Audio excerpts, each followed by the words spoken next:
What's good, y'all? As y'all can hear, I'm way better than the other day, boy. My voice was out of here. My voice was shot from that Ravens game the other day, man. I was gonna go live yesterday, but I just chose to give myself a break. But then, as the night was ending, I saw this Kwame Brown comedy hype shit going on.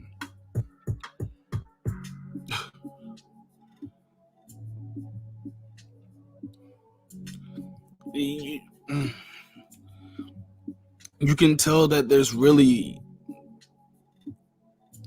an agenda going on right now, y'all.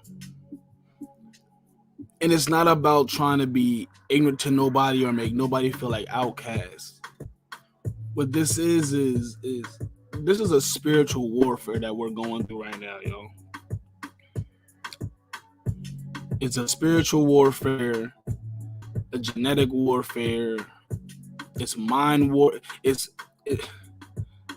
They're playing military mind games. in the words of Hassan Campbell, it's a bunch of games being played. Cause you can't tell me that there aren't certain agendas.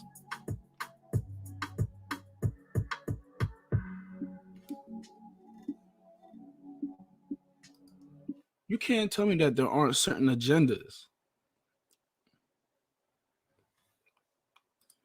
There aren't certain agendas that are being forced among the people.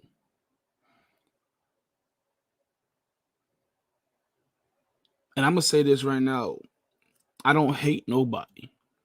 I love everybody. As long as you have a pure heart, I respect you as a human being. Yes, I'm about my people. I'm about black people, quote unquote black people. I'm about my people. I'm even about my people who happen to be gay or whatever you call them. Whatever's politically correct these days. I have no problem with what they're doing as far as them wanting to live their lives, not have to live in fear of certain things, not have to tolerate the crazy disrespect. That's anybody in this world. Nobody should have to be disrespected. Regardless if we agree on a lifestyle or anything that anybody's doing, the last thing they need to do is be disrespected to the point they don't feel they're a human.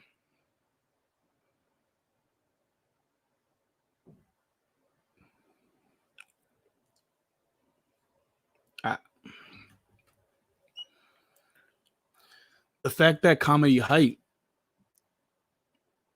the YouTube platform, the platform where all the comedians go, and the comedian Pierre, for him to misconstrue the words of what Kwame Brown has been preaching.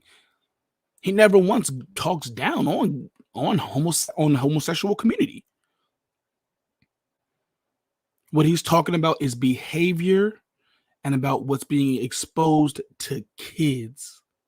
Because we know that being gay stuff is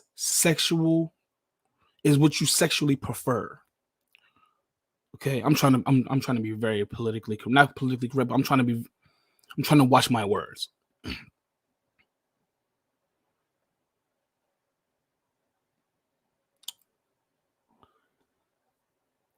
We know what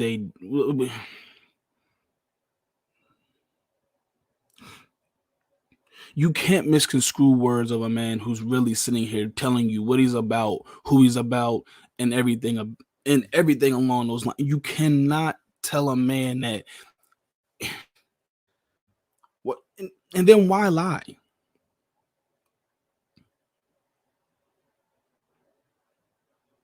He did what the Pierre comedian, whatever the dude's name is, the comedian Pierre, whatever his name is. He did the white he did the "I might not say so" tactics. Like you can tell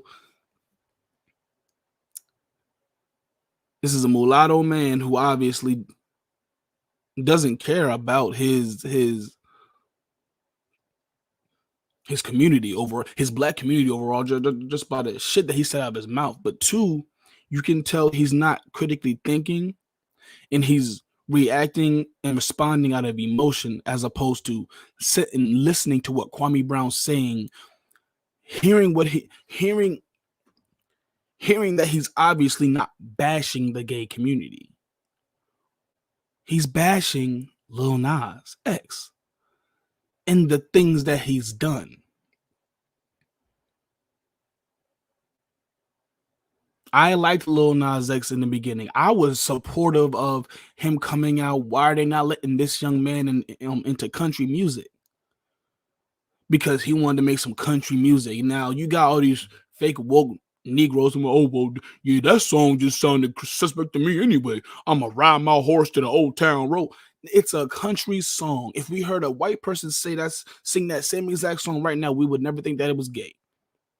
That's just because that he came out as gay. And see, those are the immature Negroes that are being talked about.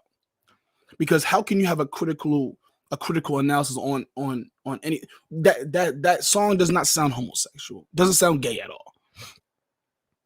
So he came out with that. Everybody, they were supporting him. They made that man go get Miley Cyrus's dad, put him on the song so the song can go in the country realm and get played from the country audience. After that, that's when he started getting the ads on the NFL playoffs from this past year and Super Bowl ads.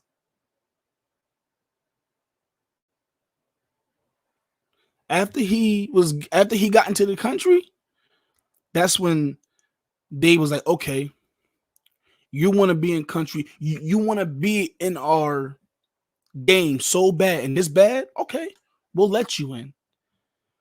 And then you can tell that he went from a innocent young black kid who was trying to make some music, trying to just touch every genre of music, to now he's being used as a prop. He's being used to push an agenda. This boy don't act like he don't look. Where's his boyfriend at? If he's so gay now, and like I said, I don't care what nobody does. I'm talking about agendas and what's being put in front of the kids. I'm talking about behavior. This is the same man that they brought amongst kids in a cowboy outfit, and he was the country singer dude. He went from the country singer guy to all of a sudden hopping around the showers with men and talking about he's gay.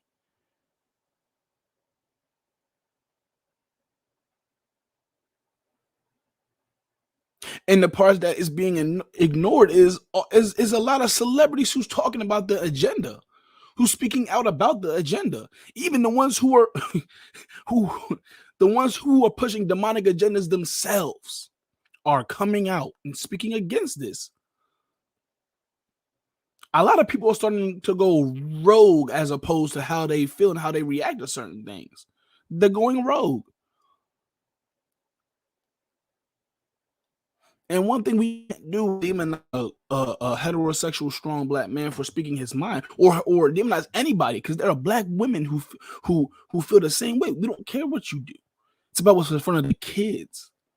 I don't want my kids seeing a bunch of normal heterosexual tongue kissing and shit and all that shit in front of no kids. It's about behavior. It's about behavior is what we're talking about. Trying to throw all this shit into cartoons and knowing that kids are impressionable. Kids are very impressionable. They repeat anything that they see. So if you as a parent are allowing an 8-year-old child to tell you that he feels this way and that way, knowing damn well that children feel like they're a tater tot. They feel like they're a dinosaur. They feel like they're a surfer. They feel like they're everything. Kids go through ranges of emotions about what they because of the shit that we allow exposed to them that allows them to feel how they feel. These kids they be everything but I'm Daquan and I'm a kid and I'm a boy. Which that's a child's mind. A child's mind is an extravagant place.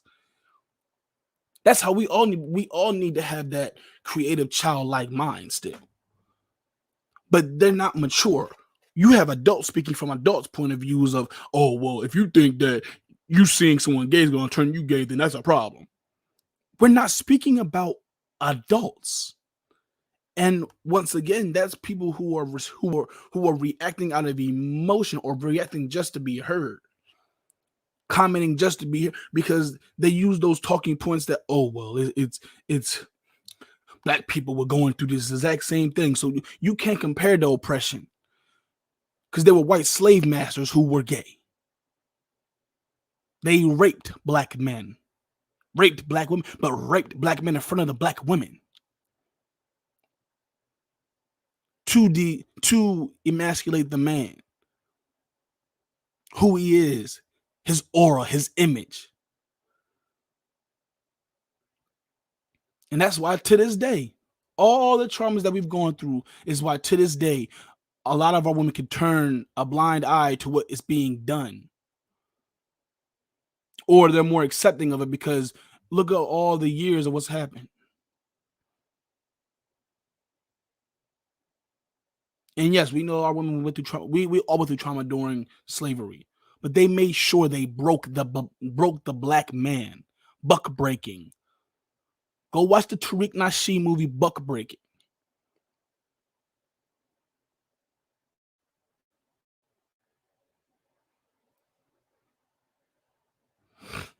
There was a gay man who was in the civil rights movement. He was a black man. His name is drawing me a blank right now. He came out, and even when he was fighting for civil rights and fighting for us, he knew he was black before anything, quote unquote black. He was a melanated person before he was gay. He knew who he was, and he didn't come out and push no agendas. It's the people that you have nowadays who are trying to switch his message, switch what he stood for, and trying to push an agenda.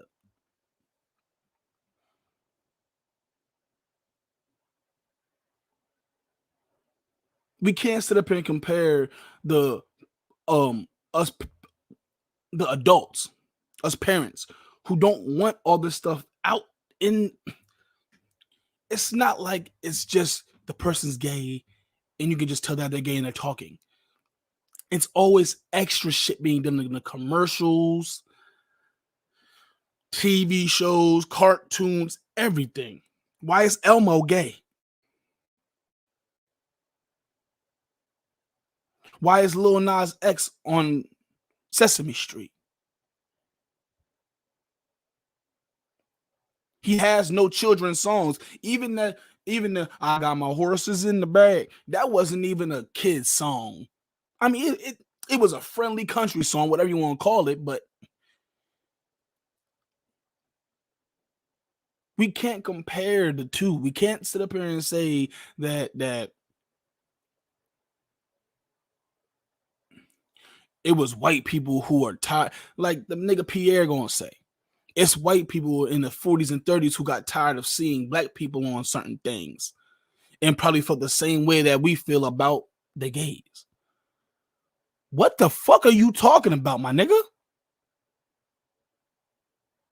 The two don't equate. Because it was still gay people on TV. That's what they lie about. Hollywood and the world's ran by gay people. And a lot of those same gay people do demonic, horrendous things to normal straight people, straight white kids. So let's talk about it. But to say that white people probably felt the same way,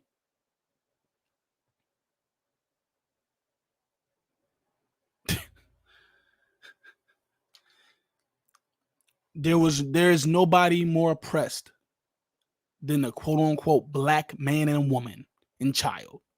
On this earth, there's nobody more oppressed.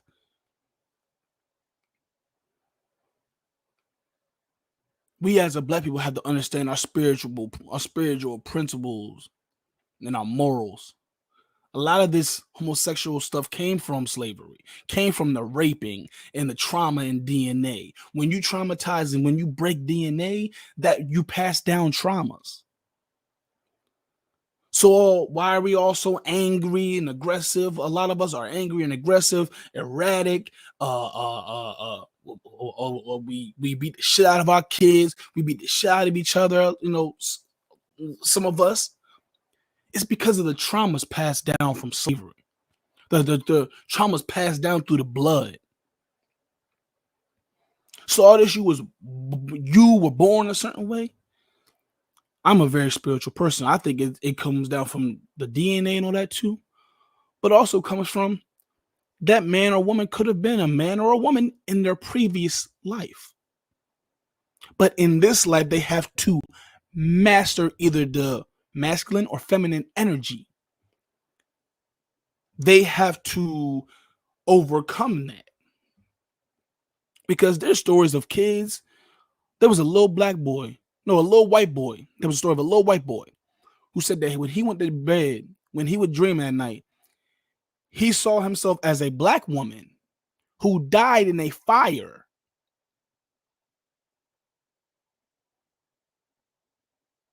And now he's a little white boy. Now, yes, we know that they're not the original people. None of these other people are. We already know all this. But they're a part of this realm now. So when certain people reincarnate into these bodies, is to teach them things, or for them to be a light within that race of people to wake up what's happened to the world of people. Because every time you look at it, them white people who really be in tune with the world and what's going on with the black people and really are about fuck everything that has happened to black people around the world, not just the United States of America, that little fake history that they want to tell us about that happened here, the whole world. Those people are people that you have to look at like, damn, you may have been. And a lot of the times when they go get their readings from voodoo priests or voodoo priests, they end up finding out they were black in a past life or the life before this, but they had to come into this body to learn something. So it's that same exact thing. It's the same exact thing. But we can't equate that to, oh, well, you came born as black and I knew you wouldn't want to be born as someone who's gonna be profiled and everything and being black. So it's just like you being gay. Who wants to be born away like that causes so much trauma? And man, stop that shit. There are deeper spiritual meanings to everything that is going on in this world, and there are deeper spiritual meanings to why we feel certain ways and why certain things are happening in our lives. But we need to understand that the God body, I'm sorry for the mic, the Jesus God body shit is what's keeping us stagnant because we're not learning who we are as self. You're not learning yourself. And for everybody to be so, I'm about me, it's about me, your life's about you. People care about what people say too fucking much. Too fucking much. Should be no reason why anything that anybody has to say to you has you ready to go off the deep end. Their perception of you does not mean shit.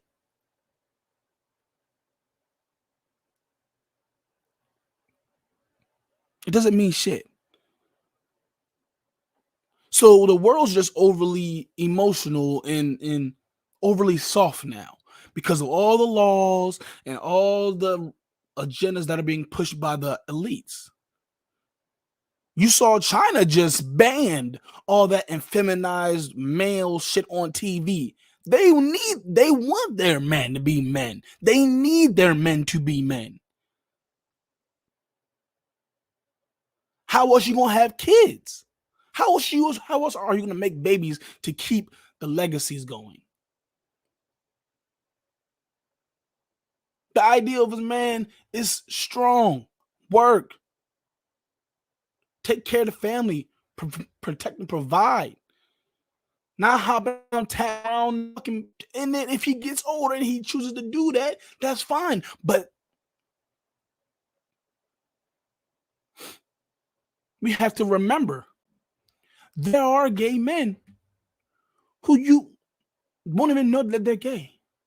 And even if you do know that they're gay, they're men.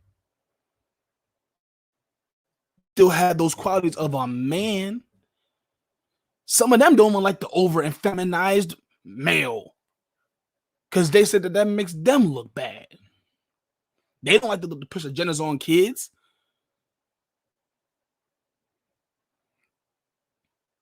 I have a couple gay members in my family right now that have always talked about the agendas that are being pushed upon the kids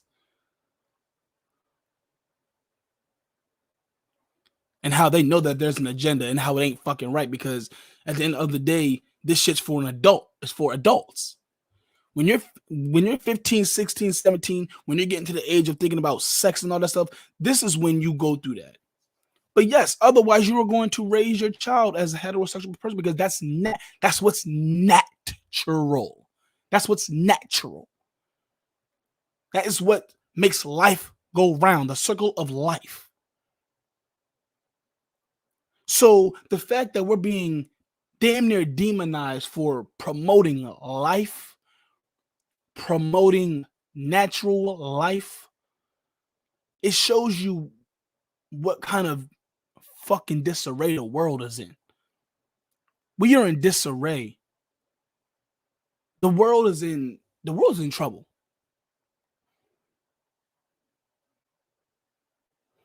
If we are not able to separate emotions from facts,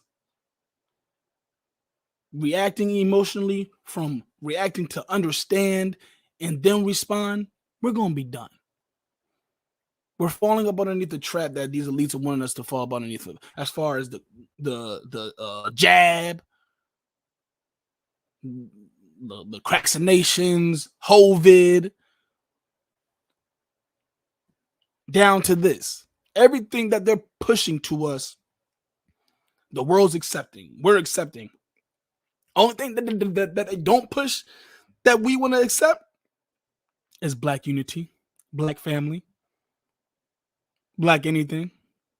Because now you don't see nothing like you hardly see any of that on commercials and TV now. Now they got a Becky in there with them, or some other race of a woman or man in the black household. Well, with a black male or black woman, you have a person of another race.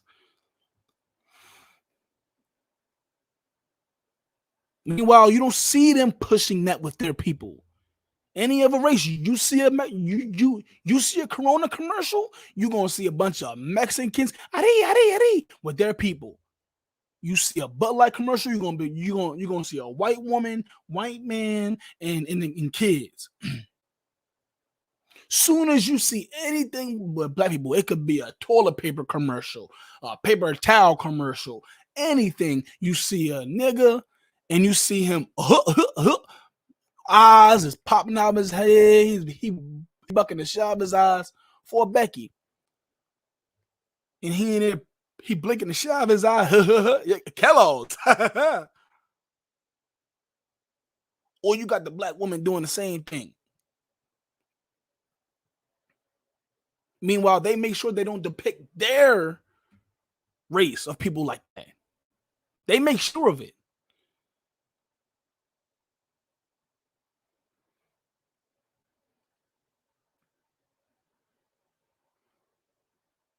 We have to get back to critically thinking and get back to being able to have conversations, because we need to have these conversations. Nobody's scared of gay people. Nobody's homophobic. Nobody's scared of gay people. Now, yes, you have ignorant people out here in the fucking world, but that's either because they're gay or they don't know how to communicate how they feel about to being gay overall. Because half the time it's not about the people. I'm not gonna say half the time. A lot of the time it's not about the people. It's about the agenda what that people have. Nobody cares if you have a boyfriend or girlfriend. No, nobody cares about none of that. It's about the behavior going on. You cannot see no heterosexual group of people have no heterosexual pride. Walk down the street, butt naked, shirts, titties out, chests out, dicks out, whatever out, slinging shit, having sex behind trash cans, behind the dumpsters, having sex in the middle of the street. You can't see no heterosexual people do that. But you know who can do that? There's a gay pride that happens almost in every city. And that goes on in every city. And you know what happens? It happens in front of kids too. They're out butt naked doing all that wild, flamboyant, extra shit in front of kids. That's the problem. That's the problem. It's the kids. This is how they indoctrinate the people to pass down teachings for the next generations. They indoctrinate the kids because you cannot indoctrinate adults. It's hard to indoctrinate someone that already has a mind of their own.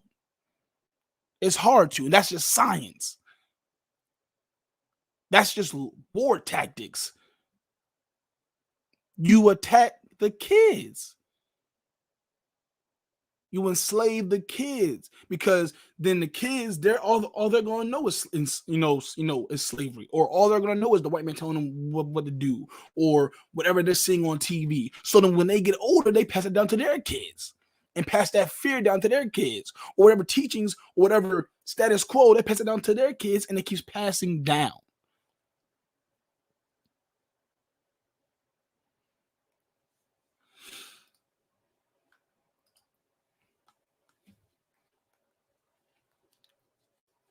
We gonna tap into this Kwame Brown shit. Shout out to Kwame Brown. Kwame Brown at Bus Life. At Kwame Brown Bus Life. Excuse me. Shout out to Casino for Life.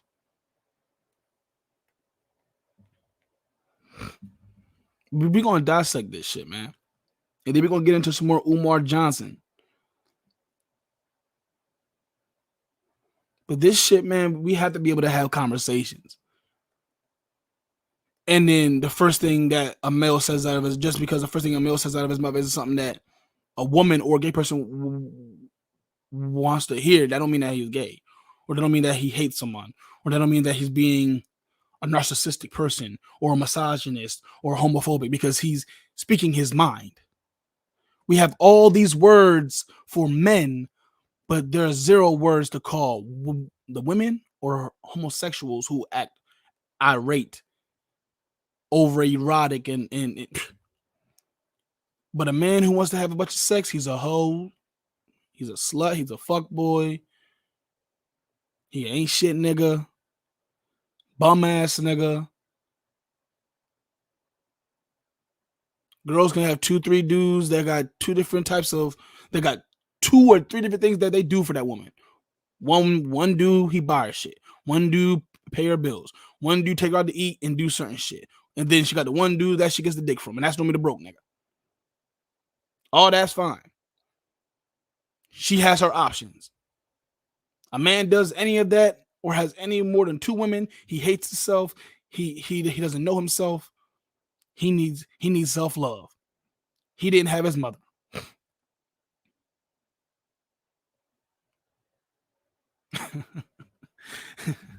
This world's crazy, y'all. This world's crazy, y'all. So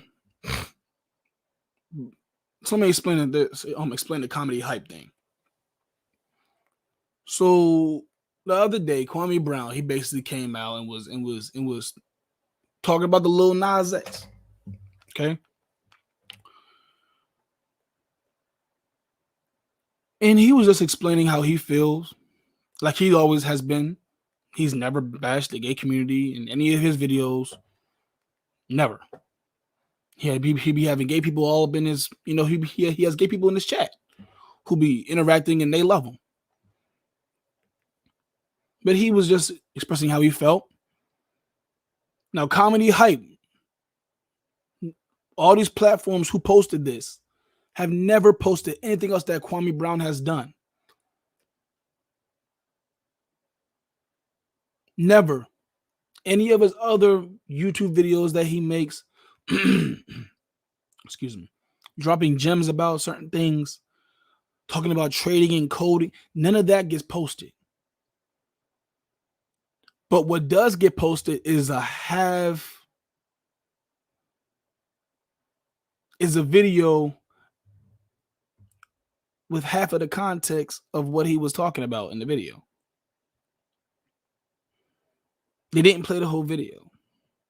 Then they added shit to it. The nigga is trying to say why does the dude Pierre gonna say why does Kwame Brown think that a black male has to be this hood dude who's a thug? He's never said anything about black male heterosexual men having to be hoodlums or ghetto or rah. He never once said that.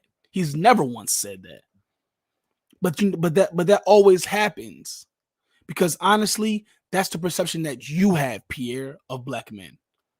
Maybe you had hatred towards a black man or your black father. Maybe he was too tough on you because we can see that you have a little flamboyancy in you. We can see that.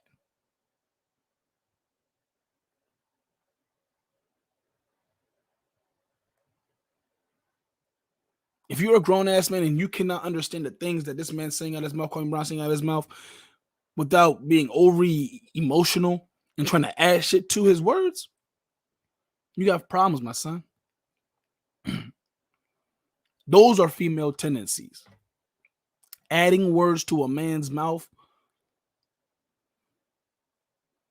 and then not all females do that, but that's some bitch tendencies. You're speaking for me, and I never said that. You're jumping to conclusions. He never once said that. Why are you doing this? Because he's an emotional man. I've never heard of Pierre, the comedian. Never. I've heard of Corey Holcomb, Craig Smith, everybody, Jeff Browns of the world, so many other people. Never heard of no Pierre. So we see what he has to talk about and push for him to even get any kind of recognition, because he's not out in the forefront. So you got to tap in somehow. And that means even though hiding how you really feel, because he may really feel the same way that Kwame Brown feels. But the fact that you need that check from White Zaddy from the go along, get along game, you're going to have to do what they say. You're going to have to feel how they tell you to feel.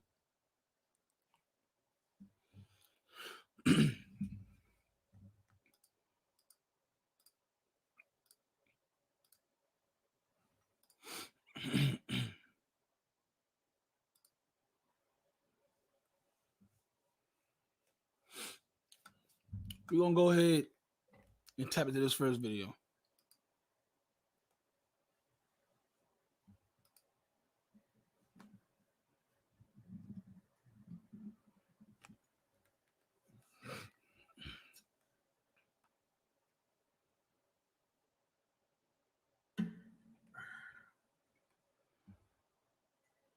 Oh, let me put my hater blockers on.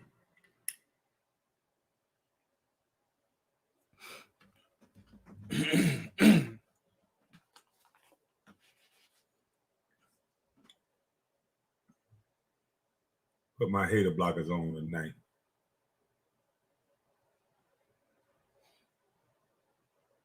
A lot of lies being told, I see. A lot of lies being told, I see.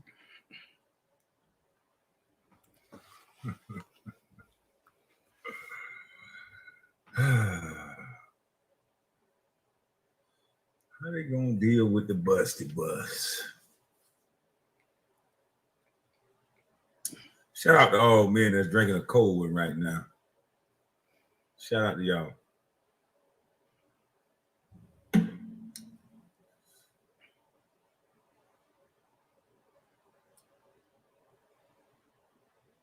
Yes. I'm trying to wait after this 2 minutes. But you know what? I will say this. I don't have to curse to say this. Choke, no joke. Why is you lying, boy? Why are you lying? It doesn't make any sense the way these dudes act. He said that he had to drop on me. So you had to drop on me while I'm standing in the front of Rizza Islam and 3-4 of his bodyguard. And I saw you coming and I stopped you and I didn't talk tough. I shook your hand and said, I need to talk to you. And my first question, like I said, was going to be, why are you talking as if you know me? I never said anything about you. So how is that talking tough? You could have stayed around and figured out what I wanted instead of going to get behind the camera saying you had some type of drop on me. Man, you guys on this internet, boy, I swear, you guys are funny, man. You guys are kind of quite hilarious. You had to drop on me. So you would go set it off right there. You would go boom, boom, boom, boom. You was going to just set it off, huh? Oh, shit. What movie you been watching? What movie you been watching?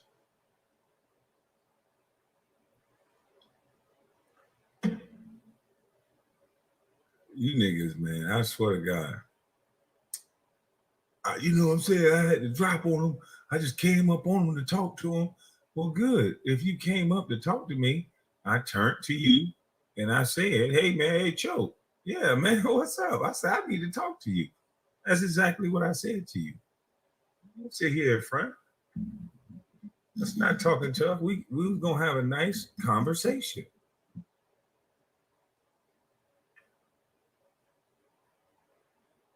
I don't understand what you internet guys. I really don't get it. But I saw Mr. Pierre talking about me today on Comedy Hype. Shout out to Comedy Hype. Them some beautiful young ladies on Comedy Hype. One of the young ladies, not the host, the young lady that was off to the side, I think she had the orange, I'm colorblind. I forgot what color dress she had on. She was speaking from a real perspective.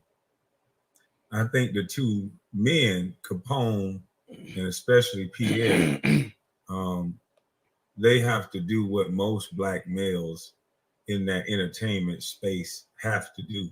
Tap dance. They have to go along with the agenda. They can't be objective. They can't. Pierre sat there and lied the entire time. I didn't say any of the stuff he said. So he kind of sounded kind of aggressive. I was kind of scared. He said that I said you have to be a thug. Let's just play it. Fair use. I'm going to play the audio. I don't want to play someone's stuff. People getting real spooky now because I know YouTube really don't like the fact that so many people was eating. So let me play this audio. They're going to play what I said, and then they're going to give their commentary on what I said. One of the newest members of the Los Angeles Lakers, Russell Westbrook, posted pictures of himself online wearing a skirt that was part of a photo shoot. Once the picture hit the internet, it seems like everyone had an opinion on Westbrook's clothing choice as a heterosexual male, including former NBA player Kwame Brown, who took to social media and had a lot to say. Today we have our Comedy Hype analysts, Vanessa Fraction and Pierre in the studio, with Capone calling in to talk about Brown's reaction. But first, let's take a look at this clip. Players for when they ran by white boys anyway. Mm-hmm. And I can speak about it, nigga, because when I played, I had to shut my mouth too. Mm-hmm. There's two ways you can go, nigga. You bite the apple and wear them motherfucking dresses like Russell Westbrook, whatever his name is. I don't even want to say this nigga name no more. But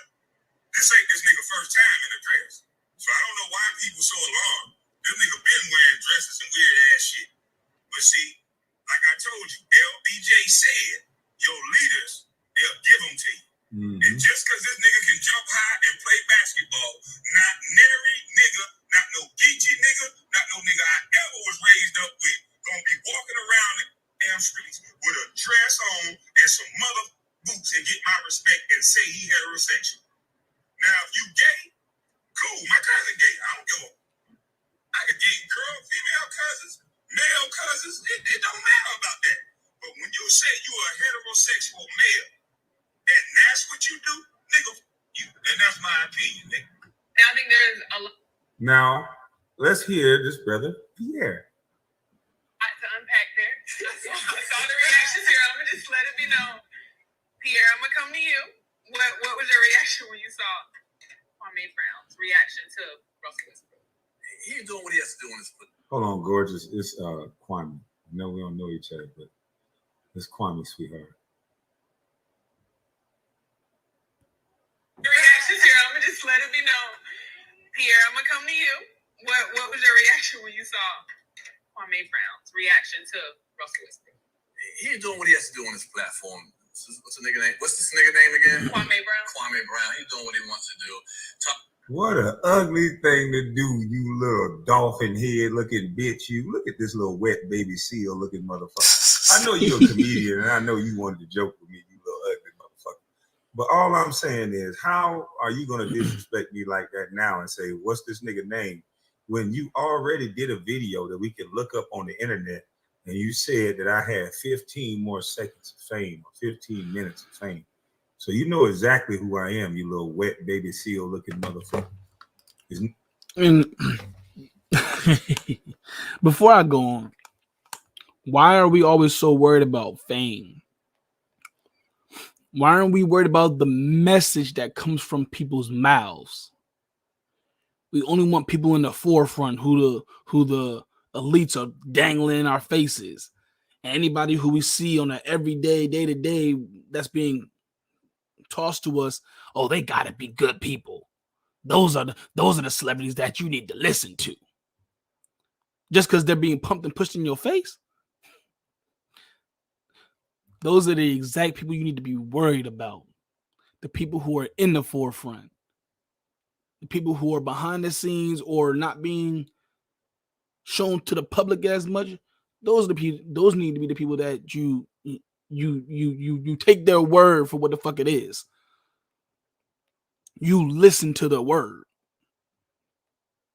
You try to dissect what they say and then go from there. Because all you hear from all these same mainstream motherfuckers is the same mainstream elite agendas that they want you to push. Homosexuality, kill, kill, kill. The black woman's a bitch. Da da da da da. Anybody talking about anything else besides any of that? Oh, he just want fame. Oh, well, we had him. Oh, his fame. Oh, well, his little 2 seconds of fame is done. This nigga made it to the NBA. You have bum ass niggers sitting there on Twitter and IG talking about his 10 seconds of fame is up. Da da da da da is up. What the fuck do? You work a bullshit 9 to 5 every day, come home and live your life off of what elites tell you to do. You dress according to what's according to the elites. You drink certain alcohols that are being pushed to you by certain elites. You don't have your own mind frame. All niggas drink is Hennessy.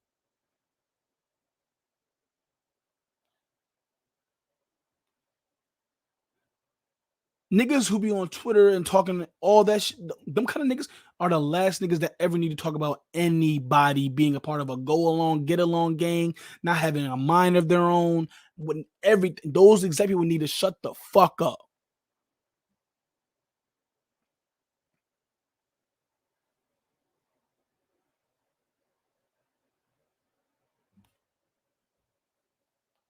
Need to be rude just because I gave my opinion.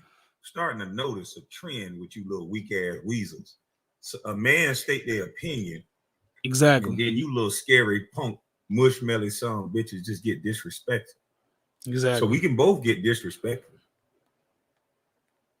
I stated my opinion on something that was on the internet. You don't have to like it.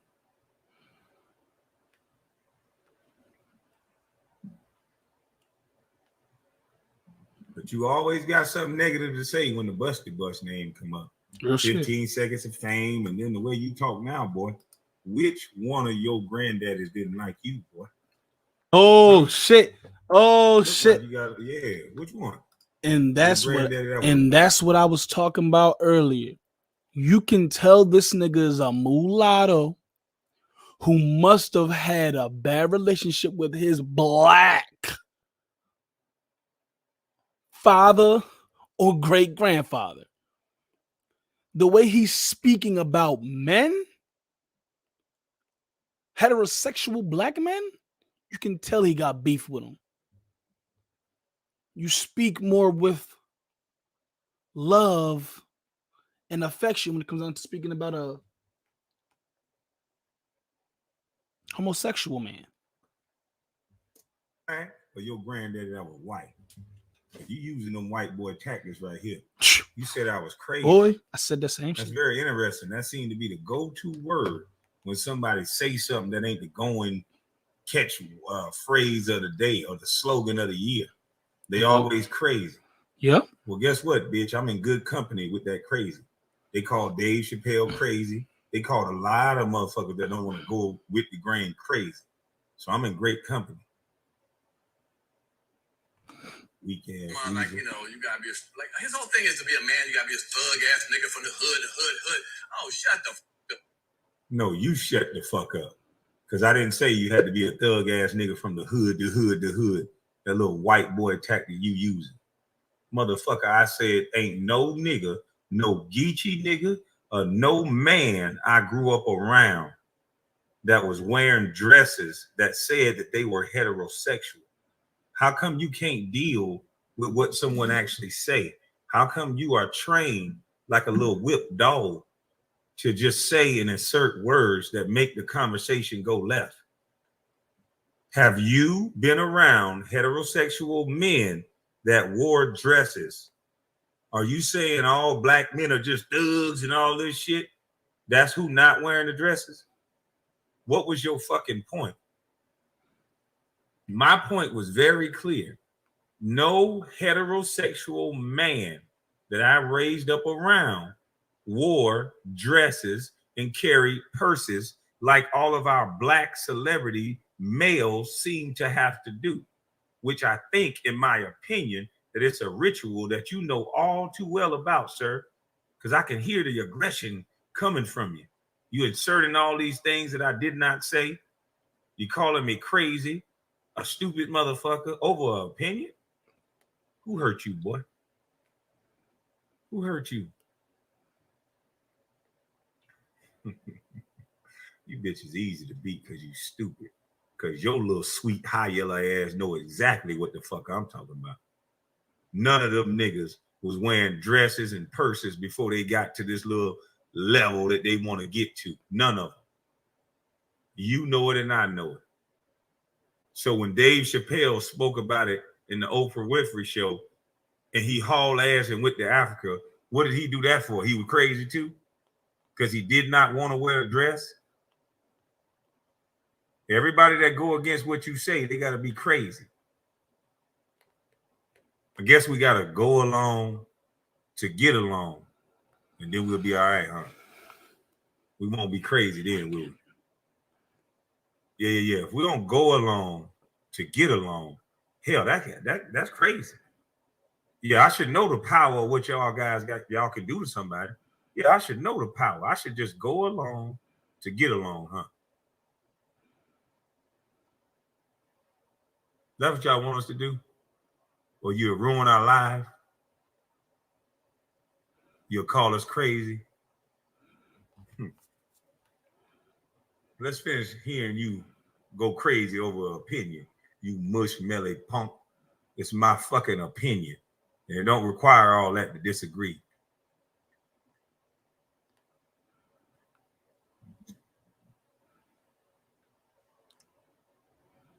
He's doing what he wants to do. Talking about, like, you know, you gotta be like his whole thing is to be a man. You gotta be a thug ass nigga from the hood. Oh, shut the fuck up, nigga. There's different from real men that ain't in the hood, nigga. Goofy ass motherfucker. Now, dressing, wearing dresses, you want to call it. Do you know there was a time when women weren't allowed to wear pants? I want y'all to know that. There was a time when y'all were supposed to wear dresses and all, and it came to somebody wore. What the fuck? What kind of point did you just make by bringing up women when we talking about men? There was a lot of things women had to overcome and do. That don't have nothing to do with what we talking about. You gonna bring up that they couldn't vote too? That was wrong as well.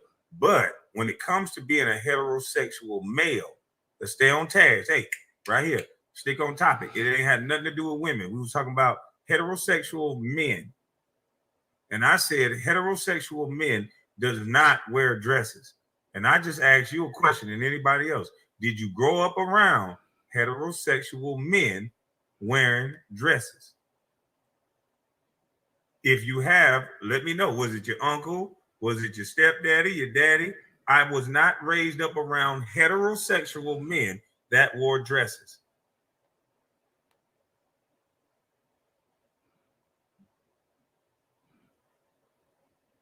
Pants, and now it's acceptable.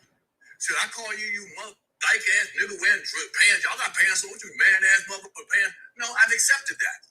I've accepted you wearing pants. It might be so long ago you don't remember, but there was a time you couldn't wear them. People wear dresses. Okay. Church. Okay, how couldn't wear them. So the guy, what's his name, Russell Westbrook wearing that. If that's his lane, he can do it. He ain't let me wear a dress. So I don't give a damn what he got on. Flavor Flav wears a clock and shit, some goofy ass clock on. Nobody's talking about you, jackass. Nobody gives a fuck about an adult that have a discernment with you're over 25. See, this is why we concerned about it, stupid ass boy. See? This is why we concerned about it. Cause no. I'm gonna let it play a little bit longer.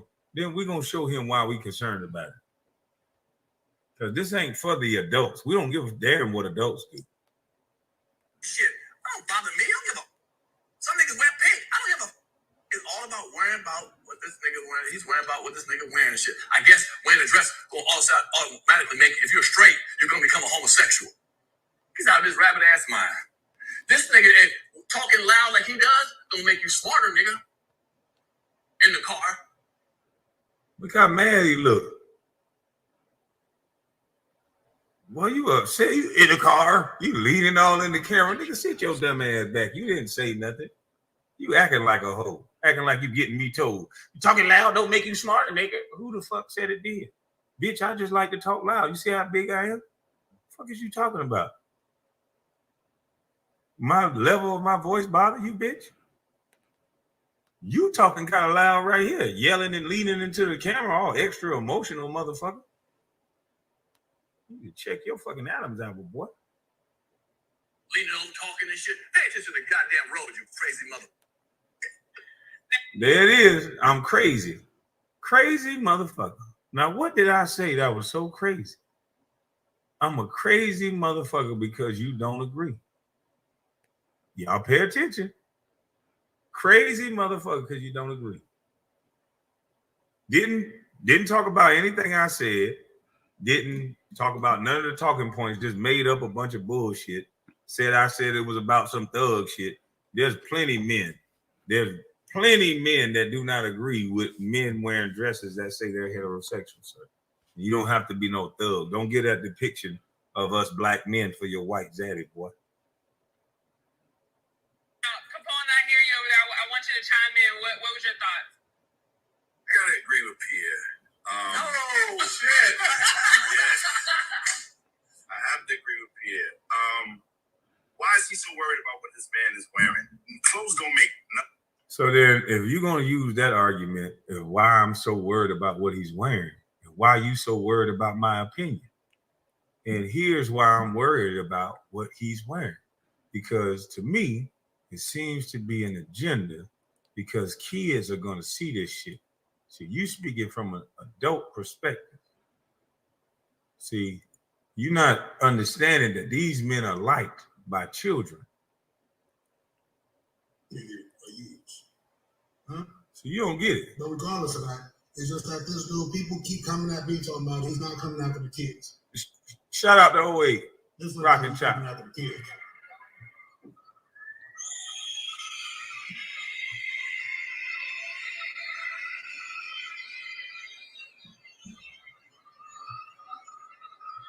And I got people like, oh no, that's when he was doing Old Town Road. Oh, I mean that's fine, but we know who put him in the play to lead him up to doing all this type of stuff. We're gonna get right into the pictures because he did all this on his Instagram. We're gonna get back into the videos. Look at this. He doing real exclusive photo shoot. And the cool part about it is that our media pumps this stuff. You know what I'm saying? People Magazine. Tell me y'all that this People Magazine not gonna be inside the grocery store aisle sitting right next to the candy. Who like candy? The kids. The kids. Look at this. It's wild out here, y'all. Straight up Sodom and Gomorrah. Straight up. That's what we living in those times. We living in those times. Facts. Now, I know you gentlemen may not understand it, but these kids are very impressionable. And they only go off of who they like. That's why I think the like button was created. We're not watching behavior anymore. We're watching who we like. And who we like can get away with any damn thing. This man went to our children. They're showing these things to our children. I do not see our white counterparts. I don't see Aaron Rodgers in a dress. Hell, it's damn near blasphemy if I say put Tom Brady in a dress. That's America's sweetheart. He's going to be the most masculine man in the world. He got blue eyes.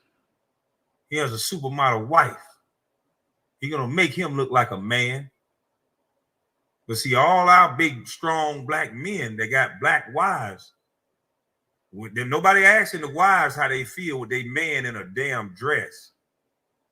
Nobody asking how these wives feel when they big, strong black man carrying a purse that's better looking than theirs. And these little kids like these celebrities. Little kids run up to mamas and daddies and say, "Oh, I want to be just like him." And whatever these celebrities are doing, they want to do. When Allen Iverson put that sleeve on his arm, it was niggas all over the world, from grown men down to little babies with that sleeve on their arm. So don't tell me the undeveloped brain is not seeing what they're seeing. So to come at me the way you did, Mr. Pierre, I think you a fucking jackass. And no, sir, I'm not crazy. Because I know what the media tried to prep us to say when Jason Collins came back and came out and said he was gay. Yeah, I was in Philadelphia when that happened. Yeah. The media, the PR personnel tried to prep us on what we supposed to say. And that young man took a job from somebody that was younger than him. That man had one, and have no problem with Jason. We was teammates in Memphis.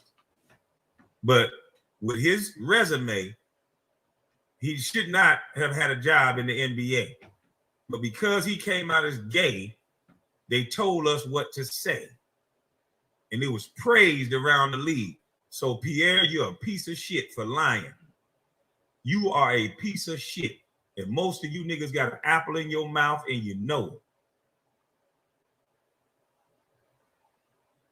I don't want to keep hearing that crazy shit. You say that shit every time somebody got enough balls to tell you, go fuck yourself. How the fuck I'm supposed to be a thug and all that, and I made it and played basketball, jackass? Nobody said nothing about being no damn thug. I said heterosexual man. See, your weak ass is so used to not having real conversations. All you know how to do is hurl insults at the person that don't agree with you, because you a weak ass punk bitch. A real man, a real woman, a real person can hear an opposite opinion and hear pushback on your ideology and have a goddamn conversation without all the shit you did, you immature bitch. Now let's get to some more of this stupid shit.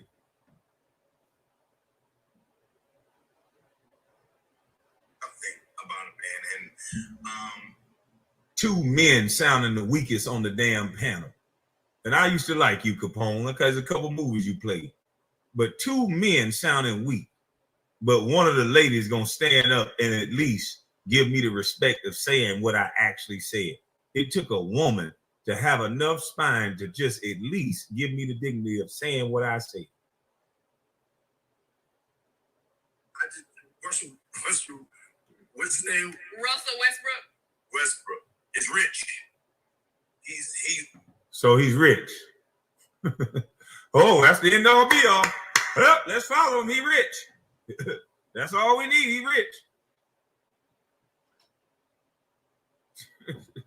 What kind of fucking arguments did they make? Rich a rich, but he's rich. I asked a specific question. Did you see heterosexual men growing up where you were from in dresses? Or did they have fucking jeans on? Did they have boots on? And did they walk and talk and act like fucking men? And that's the problem. This is exactly what he's talking about. You didn't see this even back in the day when men were gay. They would go to the gay clubs and do what they did, or they would do what they did. But when you saw men,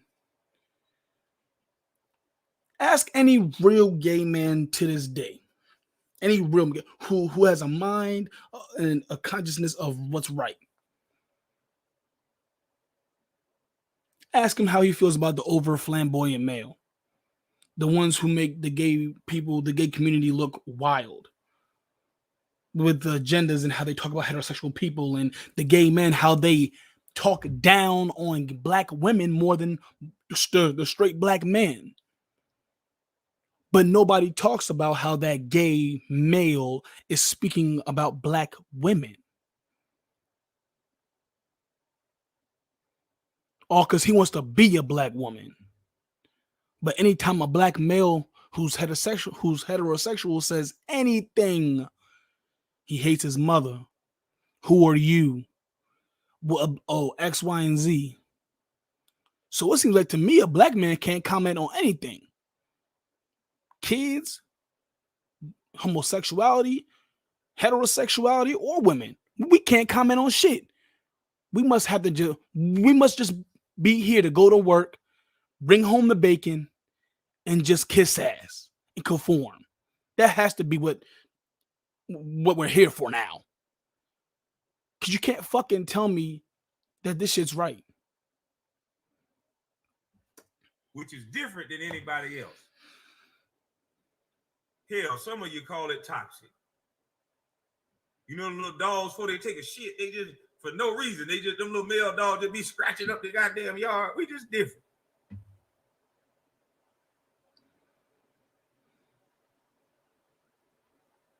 But look at the way this boy talk.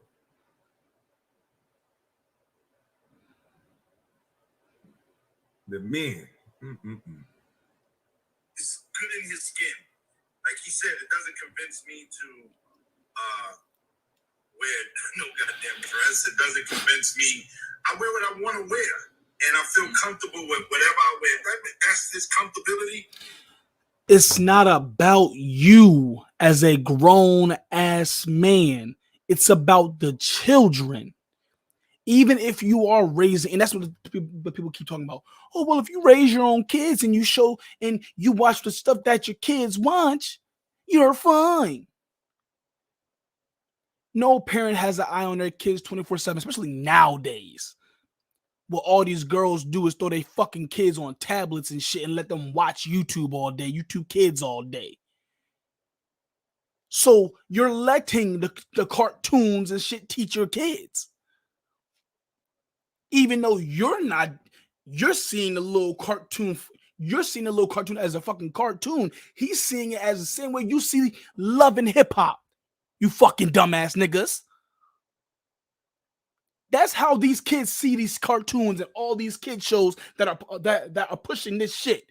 And a lot of you dumbass adults get pushed to go buy clothes, buy certain products. So please shut the fuck up with that. Oh, it's not gonna make me turn gay, or it's not gonna make me go do this and that. Yes, the fuck it do. Y'all grown ass men will sit there and see some new joints come out, some new Adidas sweatsuit. Oh, well, you know, oh, that shit look good, man. I might as well go ahead and get that. Or damn, man, you see how he got you see how all these new dread hairstyles and all some shit. Y'all niggas see NBA players and football players dressed in any way, and y'all niggas want to dress like them. or had the same women as them.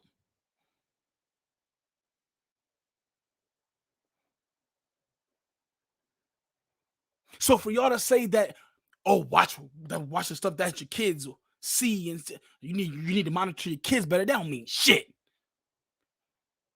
Because you can be doing everything right at home as a parent, but that school system is what pumps that shit into your kid's mind. The kid that your kid hangs out with in school has the parents who are just like you. Oh, well, it's free. Let them be free, the kids. Meanwhile, that fucking kid's running around there over-sexualized as shit at the age of 8. Ready to touch on your kid. Because he's curious. Because his mind is way further than it needs to fucking be. Because he's been exposed to some... Whew. This is a spiritual warfare, y'all. And I'm trying my best to be as clean as possible with the shit I say. Because I don't want to hurt nobody's feelings. Because at the end of the day, I'm not in the business for that. I'm not one of those dudes who I want to hurt someone. But shit needs to be said how it needs to be said. All the sugarcoating shit don't make nothing better. Sugarcoating doesn't do anything but keep us behind.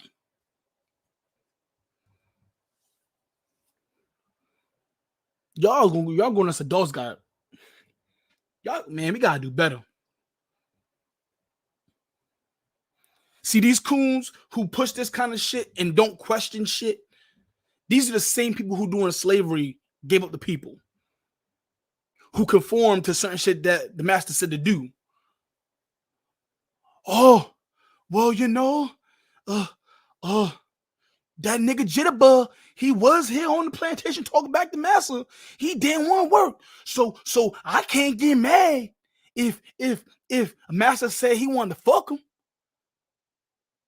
Or master raped him. Well, I can't get mad. He was being irate. He wasn't being a good nigga.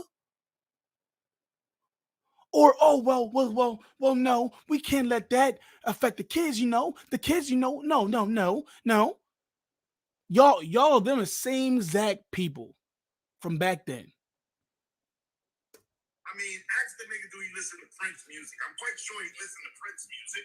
And Prince wear what the hell? My parents grew up listening to Prince. My parents grew up when Prince was, when they were all young. Prince going on stage having his ass out, wearing certain clothes and shit for shock value. Prince fucked a lot of bitches. Prince the only nigga who could have did that shit. But you know what Prince didn't do? He wasn't trying to be a role model for kids. Even when I saw images of Prince, when my parents allowed me to see Prince or hear his music, it was good music and it was good images of Prince. It wasn't the wild ass out pictures, tight ass clothes, even though he damn near always wore some tight ass clothes, but it was more the shit that I saw was presentable. It wasn't stuff to confuse me as a kid as, oh, this is a grown man or a boy. Why does he have on this? And Prince spoke about other shit in the world that was deeper than what the fuck y'all surface level niggas be talking about. He was being an artist. He was doing shit for show. This nigga Lil Nas X ain't doing shit before the bag. And because he's told to be, and because he's told to do it. You heard what Kwame said they made them do when Jason Collins came out in the NBA.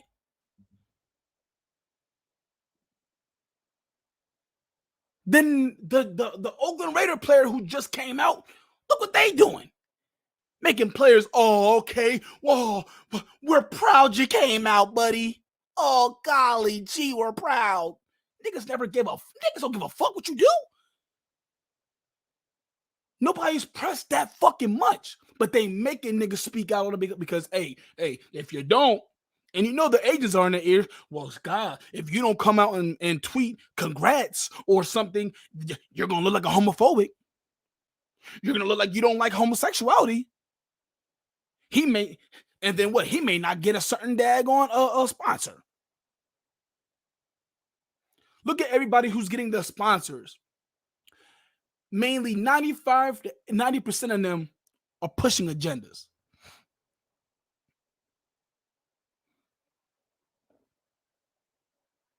Even down to Colin Kaepernick. Because they push race agendas. They put certain people as in the forefront to do certain shit. The NOI, the Nation of Islam, and all that shit got infiltrated. You think they won't infiltrate your fucking celebrities? Didn't Lyndon B. Johnson say, we would never have another Messiah? And if we did have a black Messiah, they would choose him? Didn't they say that? Wasn't there a manifesto that said they would not let another black Messiah happen? And if they did, he was hand given to us. They was choosing who he was.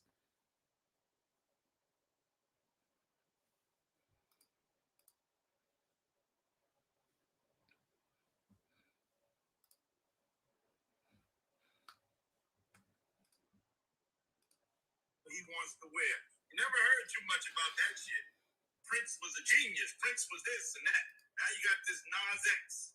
He comes to the Met with all these men carrying his gowns and different things of that nature. It doesn't make who you are. Well, I don't know about you, but I ain't never seen Prince do this. Hold on. I ain't never seen Prince. I've never seen Prince go to these kids like this. I ain't never seen them. I ain't never seen Prince do none of this. Look at this shit. They got this man in front of kids. He's in front of fucking kids.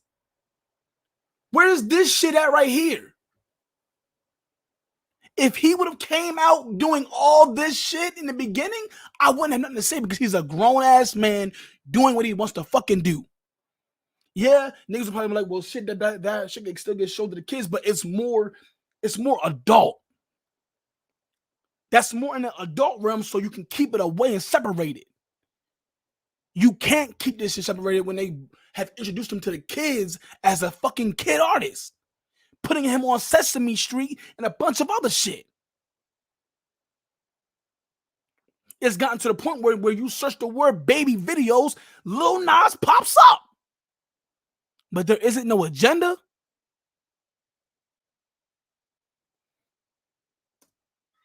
got people like, oh no, that's when he was doing Old Town Road. Oh, I mean that's fine, but we know who put him in the play to lead him up to Facts. We know who put him there. We're gonna get right into the pictures because he did all this on his Instagram. We're gonna get back into the videos. Look at this. He doing real exclusive photos. Now imagine all the women in the world. Imagine all the black queens in the world who either have tried to have kids and wasn't able to achieve in having a kid, or imagine the women who can't have kids and want to have children, but they see this dumbass nigga and these fucked up ass elites putting this type shit out. Imagine how them women feel. It's a mockery. Meanwhile, this nigga was just at the VMAs in a fucking Star Wars outfit that had six-pack that had six-pack abs. Then he was in other outfits, ain't no stomach. So he's not even doing the joke here, outside of the music. He's not even trying to, okay, well, I'm at the awards and I'm pregnant. Ha ha ha ha ha. Then okay, you're going all in with the little lie. No, you can tell this is an agenda-based thing. This is something that he's being told to do. He's not trolling us. He's not doing this for shock value. This is not his idea. He a dumbass nigga.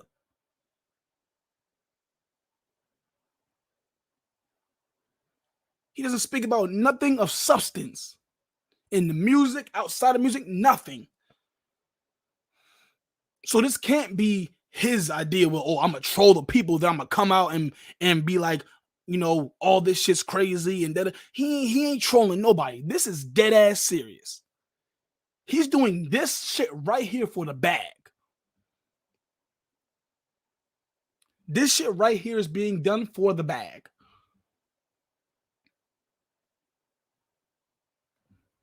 And the cold part about it is that our media pumps this stuff. You know what I'm saying? People Magazine. Tell me, y'all, that this People Magazine not gonna be inside the grocery store aisle, sitting right next to the can. Is he lying?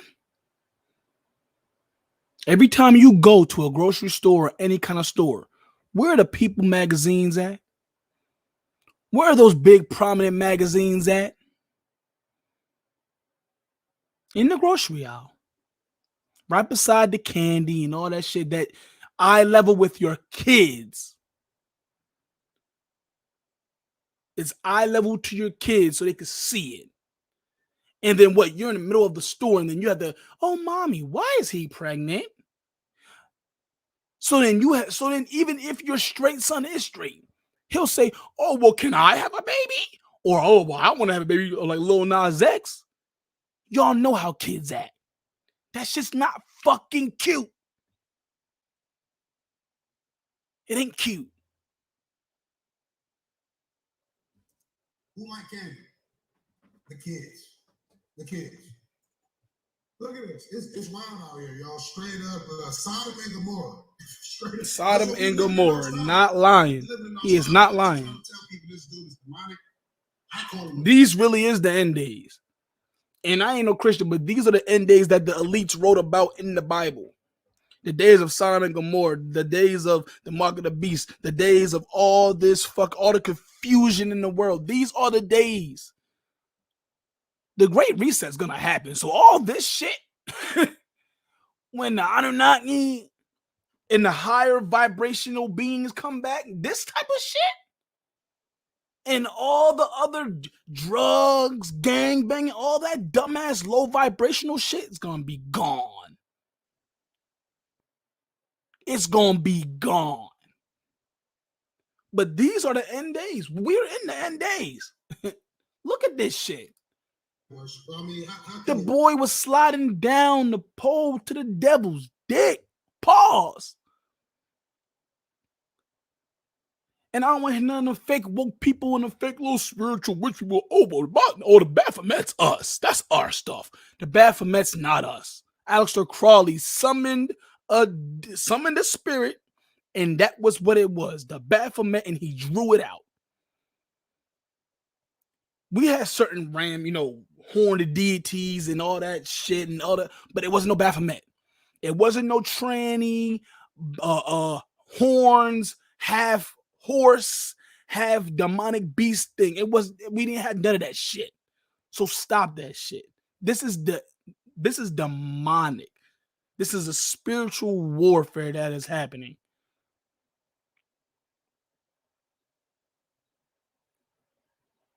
How can the people who are gay say the same stuff and nobody says anything about them? Or nobody talks about it? Why aren't we talking about the people who are gay who feel the same exact way as me, Kwame Brown, and other people in the world? Gay women and gay men. Why can't we talk about how they feel, what their opinion matters? Because aren't they gay? Doesn't their opinion of how they're being depicted mean something? So if they got fuckery going on and people trying to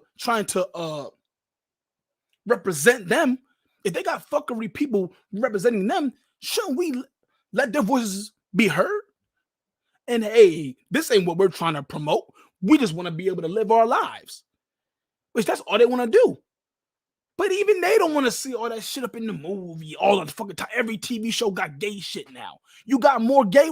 They talk about gay people, the white people probably felt a certain way when black people was getting in places. There are more gay roles on TV now and movies than there's black people in the fucking movies. In these white Hollywood movies, it's more gay people and gay roles than it is strong black women or strong black male roles. Every role we gotta play is the dumb black woman or the hood black nigga or the dumb black nigga. The overly aggressive black woman in the movies, the ghetto black woman. That's what we get shown as. Meanwhile, they'll come on there and be fucking doctors and shit and all types of wild ass shit. This is why we need our own media. This is why that whole integration shit fucked us. We lost our lands. We lost everything. We lost the opportunity to have our own music, entertainment industries, governments. We lost all our opportunity to have our own media. Now the media that we had, that fake ass BET, ain't even black media. We have no black media unless it's on YouTube. And then even to a certain extent, you gotta watch them because a lot of them niggas get bought out too by companies. We have no black media. So this is the type of shit that is pushed among us and our kids. When you have no black media, you have no strong foundation as a people. This is the type of shit that happens. You let people tell you who the fuck you are as a race, where you came from, and what you need to be fucking doing and allowing in your fucking house. From the 666 shoes all the way to you go to his profile, he got a hat. 666 ain't demonic though. 666 is not demonic. They've taken that shit and ran with it. Like they've taken everything else, the eye of Horus and all that other stuff from Egypt and everything else that we've had, they've taken. But we all know, if you know some science and you know genetics, just study shit. That's what we need to do, is study shit. 6 protons, 6 neutrons, 6 electrons. That's melanin. That makes your melanin. You're the devil. Why are the demons black and the angels white? And not getting into no old problem. That's real. They use symbolism. They use symbolism in everything that they do, down to your books, to your news, to everything. Why are the demons black and the angels white? When black is the most brightest color on the spectrum, on the color spectrum. So shouldn't that mean that the enlightened ones are black? Because don't white mean dead? Don't when you die, don't you go white? Don't you go pale? Too deep for y'all. You see, he falling down to earth. He want to be pregnant, and then you go over here. He doing pregnancy photo shoots, and not to mention he put it on video to make it look real. You know, it's 2021 right now, man. They make everything look real. This is just it's not a good look. It's not a good look at all. And then you got this where he sliding down the pole onto the devil, giving the devil a lap dance. Wow, this is the type of stuff before this. Now, granted, it was before this, but it's just like I said. Remember what I said? They got him in People Magazine. Where was it at? People Magazine. And where's People's Magazine at? Inside the grocery store aisles, right next to the candy. It's crazy out here, y'all. They trying to tell me. Now, every time I put up a Lil Nas X video, I'm going to put these videos up just to expose them.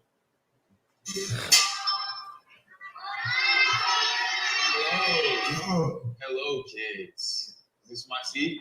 Yeah. Okay. You. Did you ride your horse? Is that? Oh, no, he ain't riding no horse. You see what he's riding. No, sorry. Now, little girl, I ain't getting me to get at you like that. Man, it's crazy out here. You know what I'm saying? Look at it. Look.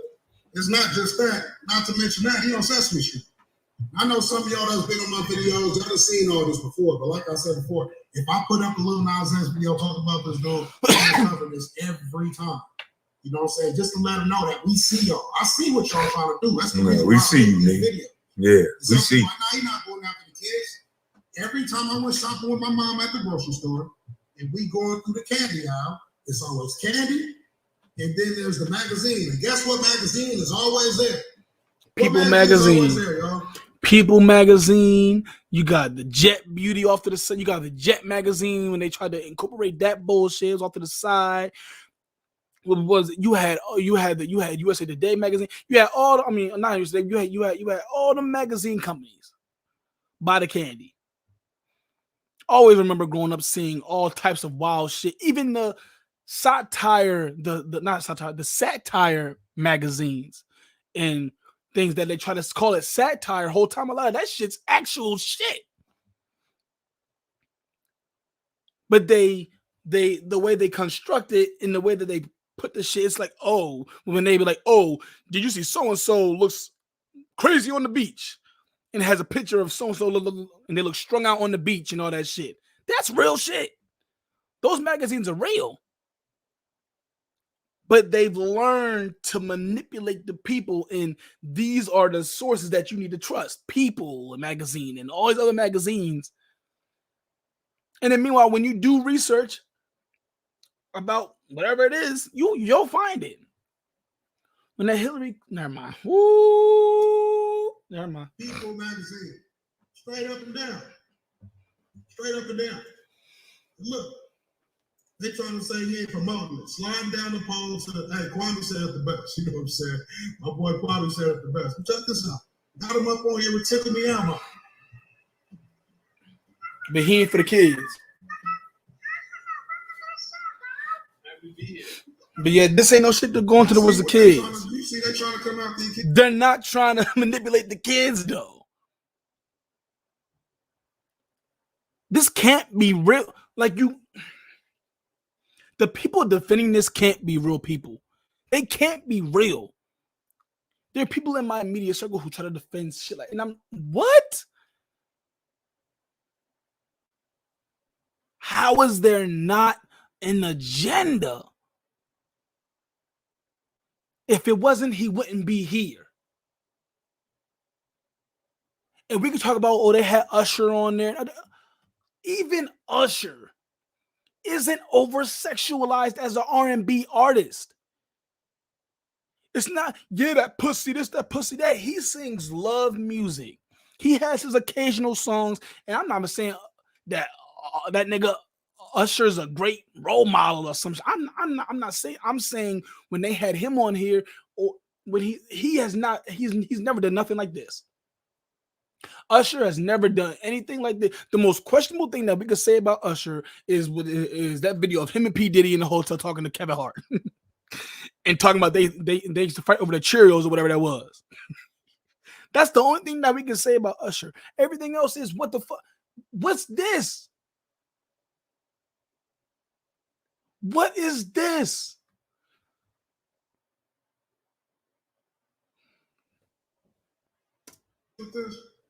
I know some people like, well, who really letting their kids listen to this? You'd be surprised. You'd be surprised just because of the tool, everything, everybody think it's not that bad, you know what I'm saying, because of the Old Town Road. I mean, look. And you know what makes me wonder is did these people have permission from their parents, from these kids' parents, to bring Lil Nas X out in front of them? And they probably did. He wasn't doing all this before then, but if you listen to the lyrics of the they song, probably did. They probably did have a slip go home and parents signed it, but it's all confusion. They only heard, at this time it was only the Old Town Road song. It was only Old Town Road. Even when that tell me what you want, tell me what you need, this dumbass song, even before that song came out, when that shit very first came out, he wasn't on none of this. This came out of nowhere. All this extra gay stuff and then this shit came out of nowhere.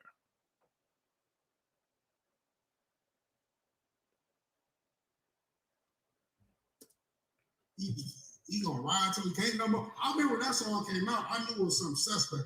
And see, I'm not gonna be one of these niggas. See, like I didn't agree with a lot of shit that he said, but I'm a man, so I can agree and disagree with what the shit that another man says.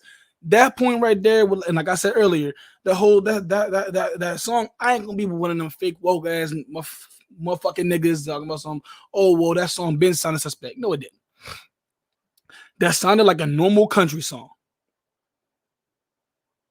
If he wasn't trying to get in that hip hop realm, if he'd have been some corny ass coon black nigga singing country and made that song and they just made him a normal country singer, White folks would have loved that song. Some Negroes, some niggas would have heard it. It'd have been a pop song. It'd have popped, and then that was it. But the fact that he was a rapper, whatever this new mumble rap dude trying to get into the country realm or trying to do rap, no, nigga. They gonna make you do all the bunch of extra shit. But I'm not gonna be one of them niggas talking about some dad going, oh no, the song been sound suspect. No, I ain't gonna be one of them niggas. That song did not sound suspect in the beginning. But all this other shit, it ain't suspected. It's out there. So you tell me that the song's gonna be the one only suspect thing that they do, but everything else is just gonna be wide out in the open? No. But we can continue. Put my finger on it. Now we got it.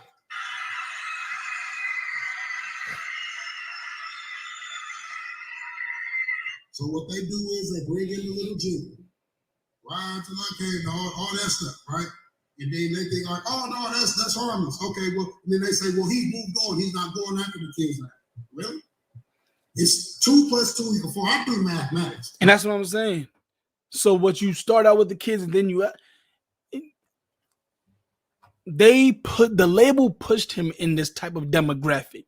It wasn't a child song. It was just a normal catchy song. But it's such a good song that it could go towards, it can be pushed towards the children. And then putting it in cartoons, on kid commercials, and all this other shit is gonna make the kids fall in love with him. All one of my little cousins sings is, I'ma ride till I can't no more. That's all he does is sing that one song. But thank God he has a mother that keeps his shit and the stuff that he sees at a certain, she monitors the shit that he sees and hears. But even then, there's only so much you can do until you get to school and you get around other kids, because for all he may hear is the Old Town Road song, and all he sees is Cowboy Lil Nas X. But he go to school with one of them kids who got a cell phone, and then they got a picture of this, or they watching the video of this. He's being exposed to other shit. But you talk about you have to monitor what the fuck your kids see. A lot of y'all fake Christian ass women and men and Mr. Oh, my daughter never gonna be a hoe. My daughter will never be a hoe. You don't monitor shit that your kids do. A lot of the girls in high school whose parents were all up in they shit, and they weren't communicating with the kids as long as trying to teach them. They were trying to hide shit and keep them away from shit. So when they got to school and their homegirls are sucking dick behind the stairway. The homegirls is going to parties and doing this, and this. Oh, they wearing this, they wearing that. It's other kids who are teaching your kids. Not teaching, but who are influencing the kids. That's why I'm not a big fan about the school, because school don't really teach you shit anyway. It teaches you how to be a good slave. Because they ain't teaching you shit that you need to know in school. But when Kwame Brown talks about trading and coding and shit, trades and coding, oh no, that's outdated. Oh, that's outdated. Okay. Everything don't happen for no reason. You know what I'm saying? Facts. And ever since I've been coming up in life, People magazine has always been in the candy aisle. Yep. And we know that this dude is going to be in the candy aisle. You're going to see some little kids that see him, and they're going to open it up and see a grown man pregnant. And what does I tell you? What are they trying to do to the kids with this? Ain't that going to psychologically, mentally mess some of the kids up? You know, are they macho? Let me know if I'm sure. Nope. And not to mention the 666 shoes with the blood inside them. It still make me want. All right, and here's I'm gonna say this to you. So when Lil Nas came out, like what, 3 years ago? He's 22 now, and goddamn, why is this man an Aries? Why is he an Aries, man? Like you making the Aries brethren look crazy. Cause this ain't no Aries shit. We got a mind of our own. Every Aries I done met is, even if they are gay, they're rebels. This man's 22 years old right now. So if he came out 2-3 years ago, he's like what, 20, 19. But at that point, he's a grown man. He's not no Disney Channel star from 15, 14 that they should have pushed him towards the kids. He was a grown man at that time. You got rappers like Lil Baby and all the babies and them niggas. A lot of them 21, 22. They came out when they was 20 and they ain't market them towards kids, even though kids still listen to them music because of the dumbass parents. But they ain't force those people to be in the eyes of the kids. So why did they choose him? Why did they choose Lil Nas X? He wanted to be a part of the Go Along, Get Along game. He wanted to be able to enter into the country music realm, the pop realm. And he was trying to do it as a rapper or whatever, the mumble hip hop artist. And they ain't want to let it happen. And it's obvious. They offered him something.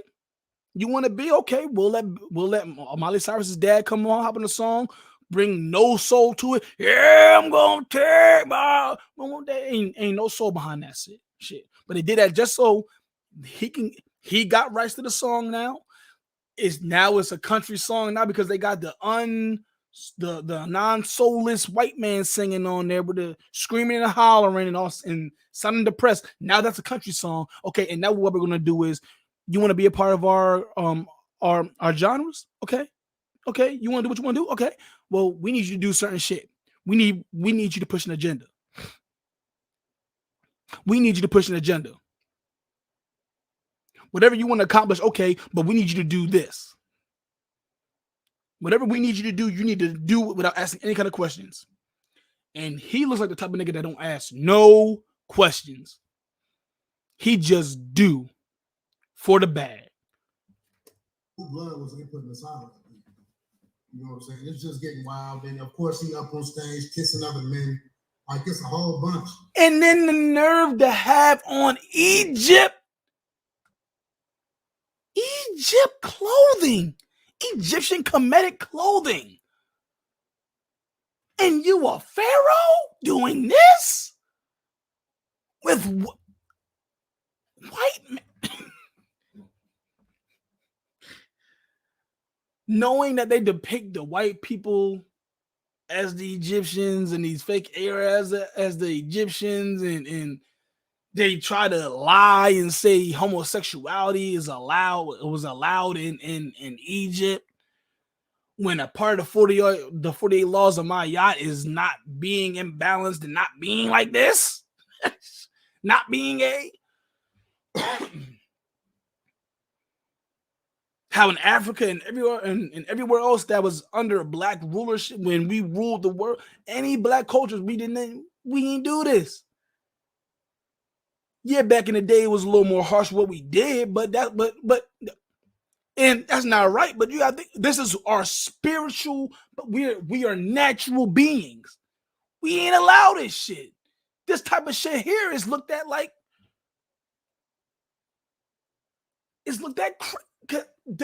where is you having kids at? Where can you have kids at? Where can you increase the black culture and the black world at with doing this shit right here?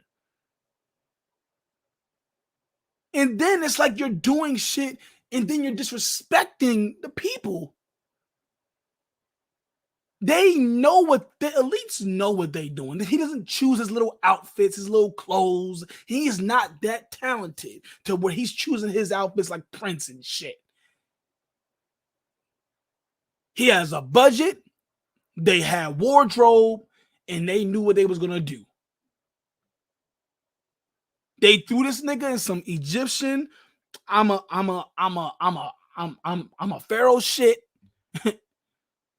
comedic shit, and had him get on the national stage and kiss other men. And it was white men at that. But and then have a whole Egyptian themed show.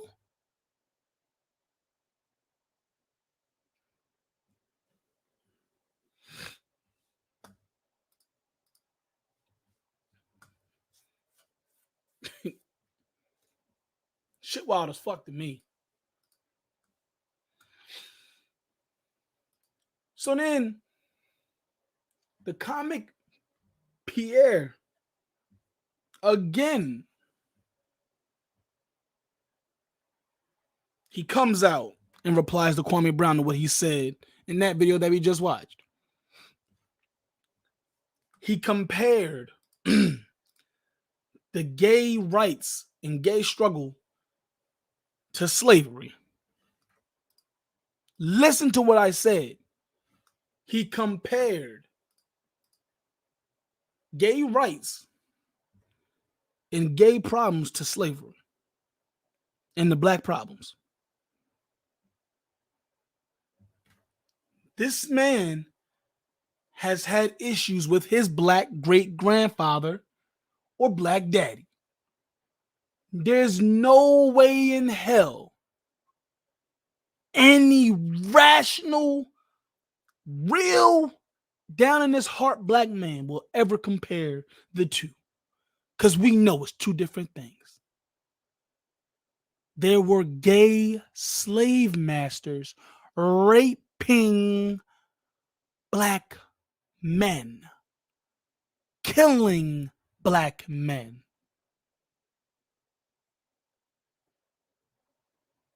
What the fuck is this man talking about?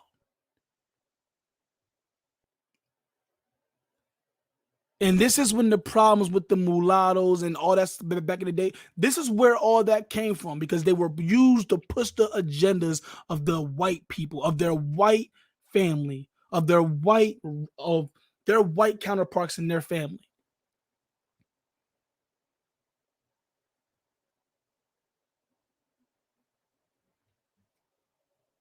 They would go rape the black women. They push that baby out and take the baby. Raise it under their laws and their morale in Rome or wherever the colonizers came from at the time. And then they would put them in the power as queen and or whatever in their where they were from. They would put them in position of power, and they would uphold the teachings that they were taught by their colonizer ancestors, or mother, or father, grandmother, whoever. Brown defending Lil Nas X. Shout to self-talk. That's what they do. They're flamboyant. Not all of them, but some of them are flamboyant. It's okay. That's what you heard this nigga talk. Look at this nigga. The reason why he going so hard is because he's a gay man, and he's probably scared to step out and announce it himself. So he has to project. Again, earlier, when did Kwame Brown ever say anything about a black man having to be a hood dude or whatever to be a real black masculine man? When did he ever say that? Those are Hassan Campbell words. It's him. Are you worried about the fact that he's gay, that he might turn you gay? Shout out to self-talk, man.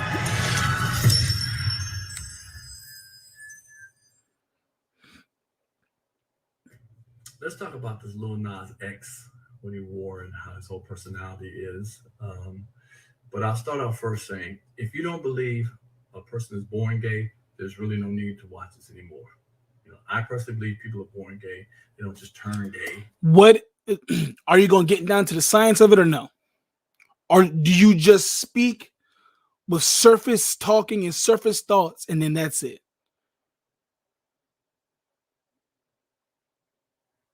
This shit's barely hitting the surface. What?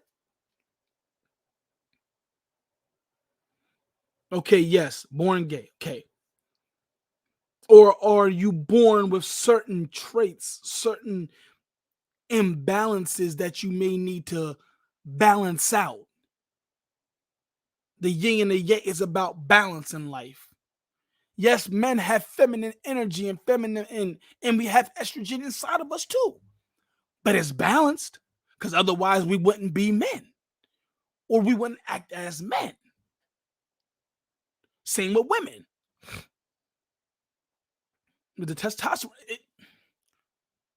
if we can't have these conversations and get in depth with these conversations, certain points shouldn't be brought up by these dumbass motherfucking leaders that y'all want to have. These people that y'all idolize, right? Like niggas just like him right here. They're born gay, you know. And again, why would someone want to, play to be gay and live the gay lifestyle, go through all the gay things? Motherfuckers play and be gay every day, B. These hoes be gay one moment, then they back sucking dick the next. Talking about it was a phase.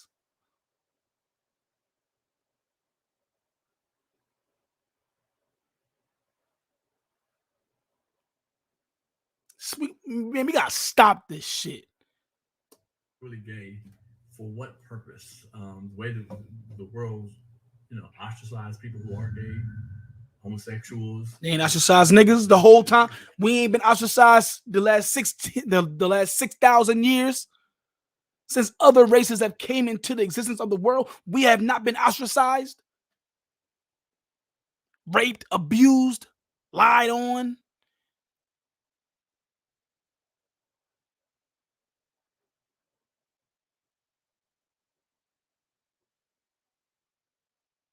They feed certain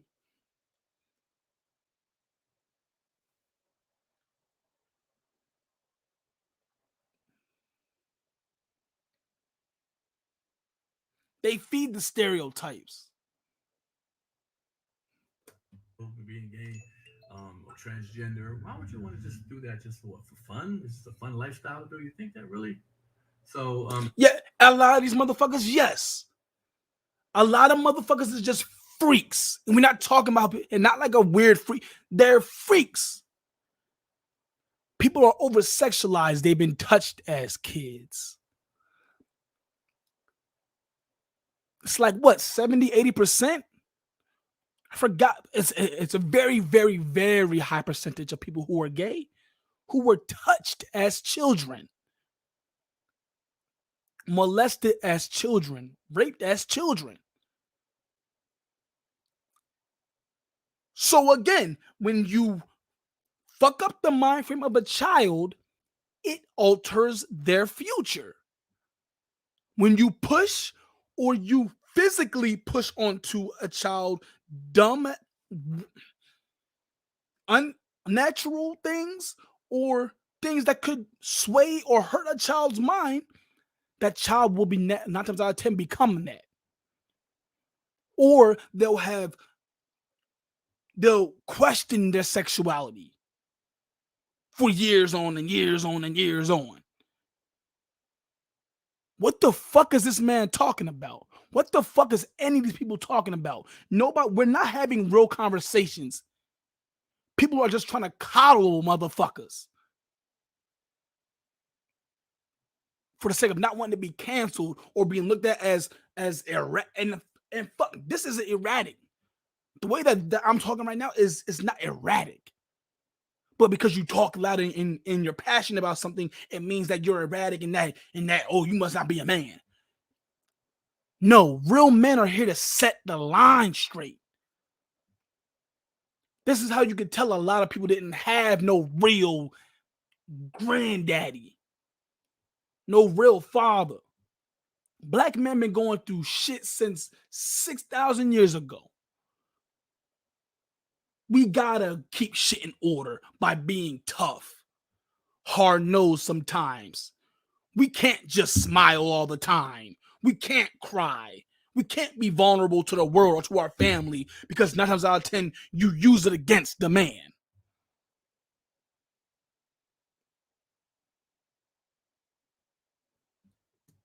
Believe that. If you believe they can be turned gay, I don't believe that. That doesn't work for me. So this video is not for you. All right, Lil Nas X. People are tripping out the way he looked and what he was wearing. Come on, man. The young man is a homosexual. That's what they do. They flamboyant like that. I don't know why. No, they not. And see, why is he generalizing? Why is he lying and generalizing to push an agenda? That's not how all gay people are. I've met gay people that I never would have knew was gay. Got deep voice. Don't be on no bullshit, rah-rah flamboyant shit ever. So what the fuck is he talking about? Gay people should be up in arms for what the fuck he's saying. He's generalizing. He's lying. He's bringing up stereotypes about gay people. Ignorant stereotypes at that. But this is condoned because why? He's feeding your little fake ego. Meanwhile, he's using certain words and dog whistle words that are fucking with y'all.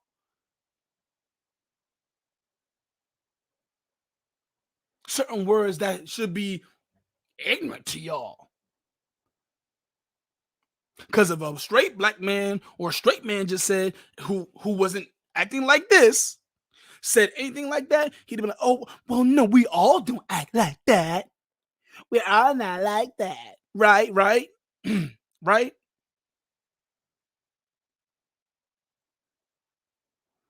The world just, in my opinion, I may have snapped, I may have gone crazy.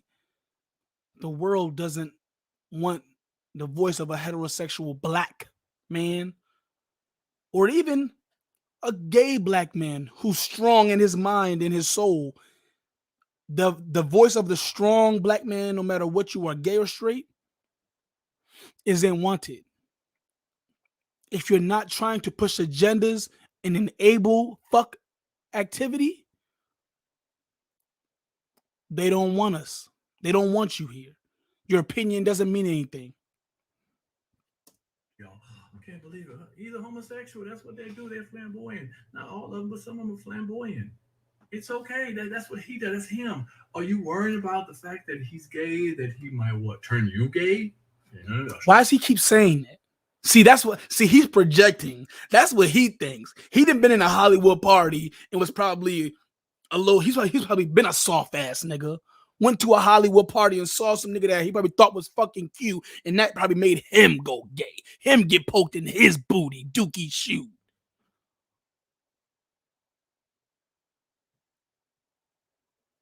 But then got the nerve to want to keep saying, oh, what are you scared it's gonna make you gay? Huh? Niggas keep talking about the kid. We keep talking about the kids, and y'all keep deflecting and changing the points. Stop deflecting and talk about what the fuck we're talking about, which is these kids. Personally, oh man, y'all keep looking at this, I might turn gay. Then you might say, well, I don't want my children to see that. Well, there's a lot of things in this world you really wouldn't want your child to see. But this is the time where exactly. I'm not gonna let my child sit up here and see a bunch of gangbanging and dumbass shit as a kid. Weed smoking, cigarette smoking, drinking, all that dumbass shit. Yes, no, I'm not gonna let my kids see none of that shit when they're young as fuck. Their mind should be on ABCs, being a kid and being free, being creative. That's what a fucking kid's mind should be on. So yes, no, there are a bunch of other things I don't want my kids to see either, but this is in the top 2. Along with the gangbanging and dumbass coon shit. This is top number 1. Maybe tied 1A, honestly. A teachable moment with your children. You can sit and talk to your kids and say, okay, this is what he is. Like, Mom, why he got a belly look like he's pregnant? He a boy. And he explained, he's an actor. He's an entertainer. He's just doing it for. He's pushing agendas. He's an actor. He's an entertainer. He's pushing agendas. He's acting away. He's acting. This is why I keep saying, I don't think the nigga's even fucking gay. Well, no, with all the kissing and shit that he been doing, regardless if he's actually gay or not, if he even got a nigga or not, he gay. He didn't did too much activity. They didn't buck broke this nigga. So don't be surprised if 10 years down the line we have there's this show coming out about Lil Nas X talking about the shit the industry had made him do. Let's not be surprised if that happens. Push some buttons. That's okay to talk to your kid about that. Because if you're driving down the street and you see a prostitute, you know, the kid might say, Mama, why has he got a short skirt on? It's 20 below zero out there. It's a time to teach. You don't say, you know, oh my God, I'm going to lose it. No, it's your child. It's time to teach your child that. Or teach them the different ways or something like that. But if you think they're, you know, I have a couple of my friends that say when it comes to being gay, that they say, man, my boy, he better not be gay. Why are you saying the word gay like that? Just say the shit. That's how you know he has to feel. Either he underlying feels the way that we feel, or either he gay.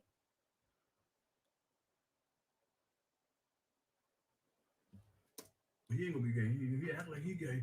I'm gonna make sure he get in football and all that kind of stuff, lift weights and do boy stuff. Any real nigga know lifting weights, playing football, doing boy stuff, playing in dirt ain't gonna make you know that isn't what makes you a real man. We all know this. There are niggas that hate to be dirty that are real men, that will beat your ass, that will fuck your bitch, that will pay bills, do everything a real man's supposed to do. What are you talking about? So obviously you run in a group of dumb ass, coon ass niggas. You hang amongst dumb ass niggas. Quote unquote strong black niggas and them dumb Hollywood motherfuckers. You hang around dumb niggas in general. Because any real man knows playing football ain't gonna make you no fucking man. There are grown ass men that have played football and do not like getting hit and don't like the contact. But they will surely fuck you up and they will surely go take care of some business as a man should. So what the fuck is he talking about? He would do that. He would suppress his emotions and who he is inside until he gets out of your house at 18 years old. Trust me, at that time, it's on and popping for him, okay? You just did it because you didn't like it. It was about you. It wasn't about your child. It's about our community. It's about what's natural. It's about you're a kid and your mind should not be on sex and liking nobody. Even as a boy and my son, you do not need to be 5, 6 years old. We're worried about a fucking girlfriend. ABCs, 1, 2, 3s, and science. You need to be worried about your future. Not even that you need to be worried about being a fucking kid.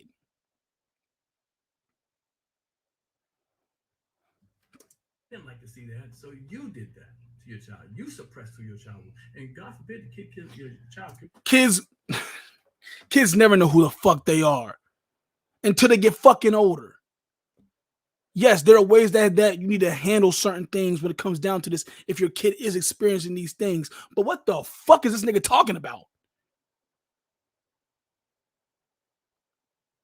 You can tell he's here to push bullshit points, to push an agenda. He hasn't said one thing that is groundbreaking. He hasn't said one thing that I can be like, okay, you know what? Yeah, we agree with that. You can tell what his mind's on. The bag and not trying to offend nobody so he loses his little fuck ass job at Comedy Hype. This is what happens when you don't own your own shit. We don't own our own media. We don't own nothing. This is what happens. We can't have real conversations because we have fucking niggas like this come on and read scripts or talk out their fucking ass. What you gonna do then?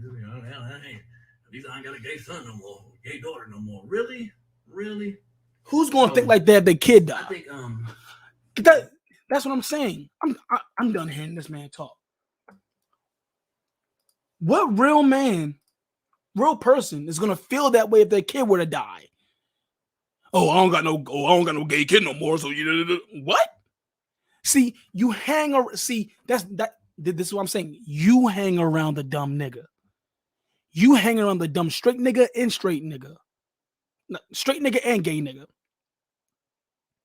You hang around those people. Because these aren't even conversations that are being had in the real world. It's just the agenda topic. and not trying to force this shit among kids. It ain't about what the fuck nobody's doing. Nobody gives a fuck. You fucking who you fuck. As long as you ain't touching me, trying to come up on me, I don't give a fuck what the fuck you do. Live your life, be happy. Just don't try to push that shit onto no adults and to no fucking kids.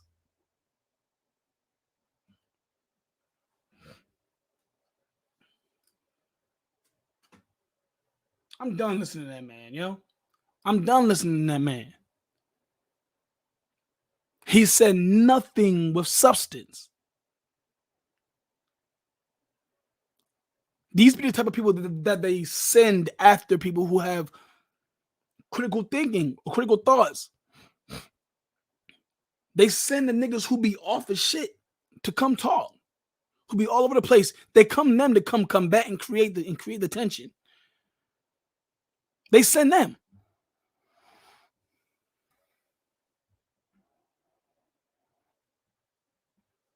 Here's the video of what happens when you type in Lil Nas X.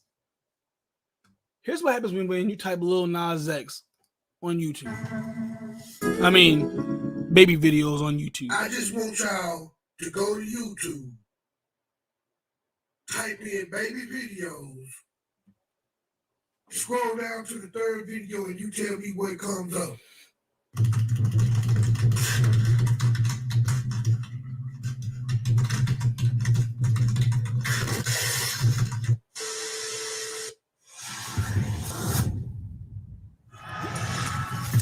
Shout out to self-talk. Yo, what's up, everybody? Thank you for tuning in Straight Talk TV. Yeah, I just want to say big shout out to everybody that's subscribed to the channel and give a salute to all the channel members. Thank you guys for holding it down for Straight Talk TV. Yeah, I'm coming to y'all with a little video. Y'all, this ain't gonna be too long, but I just want y'all to think about something. These people say they're not coming at our kids or coming for our kids, but we keep seeing information and evidence that they are coming for our kids. And these companies that are so-called, holding everybody accountable are complicit.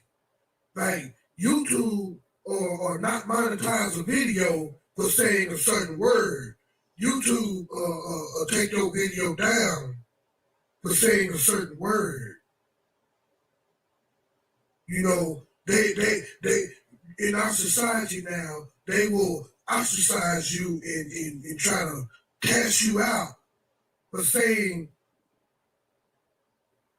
a certain word. They use words against everybody these days. Seem like the only people that get a free pass is the alphabet community. These people get a pass to do and say whatever they want to say. But like, y'all, I ain't gonna take up too much of your time. I just want y'all to go to YouTube, type in baby videos, scroll down to the third video, and you tell me what comes up.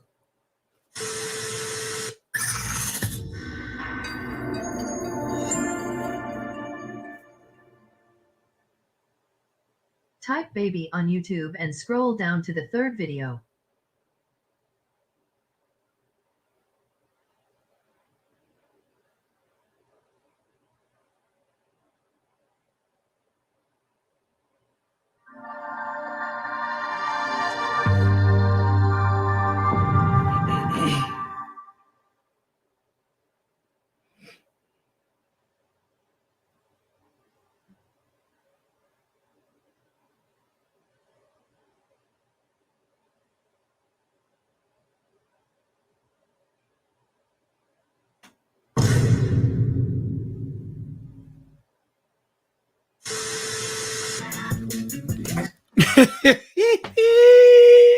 Hold on.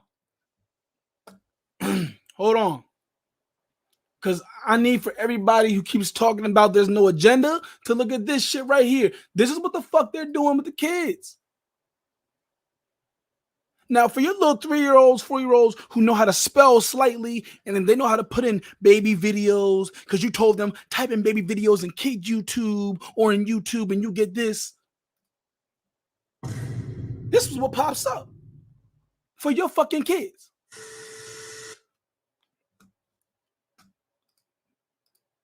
That's what pops up for the kids.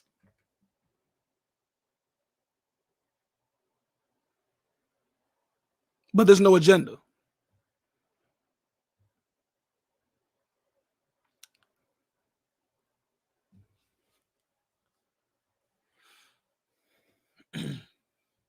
This just keeps proving the points that we're talking about. But we can't have the conversations because people are over emotional.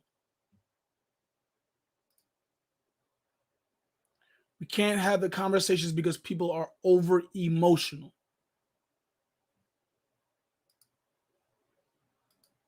Let's go down the rabbit hole. You said it's a teachable. Here's Kwame Brown talking about what he just said.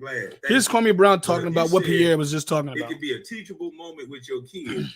And when they ask you what's going on with Lil Nas X belly, it's time for you. All right. So what if a kid come up? What if one of the little you what's going on with Lil Nas X belly? It's time for you to teach it. Okay. All right. So what if a kid come up? What if one of the little babies come up to their daddy and say, "Hey, daddy," or "Hey, mommy, what did Lil Nas X do to get the baby in his stomach? I want to have a baby like Lil Nas. Can you tell me how I can have a baby like Lil Nas?" You want us to start talking about that? That's a teachable moment. What the fuck are we gonna teach him? Please tell me what to say, because I'm gonna be lost for words. Okay. All right. Let's see if my kid saw that video. That was the third one down, where he slid down to the devil's. You know what? Hey, daddy, I want to be in that video with Lil Nas X. What was that he sliding on? What is that thing he sliding on in that fire? And was that a man he on top of, daddy? I want to get on top of a man too, daddy. I want to slide down the pole to the devil, daddy. Why did he do that? I like Lil Nas X. Can I do what Lil Nas X did, daddy? What are we supposed to say to that, sir? Now I'm just doing what you said do. You said let's have teachable moments with our kids. If our kids come up to us saying that, they're only going to repeat what they see. They're going to say, "Daddy, how is that man laying down with that boy booty over his head, holding on to the side of the cage, and he bopping up and down like I used to do when I was 2, daddy? I want to do that over a man's head. Can I do that, daddy?" What we supposed to say?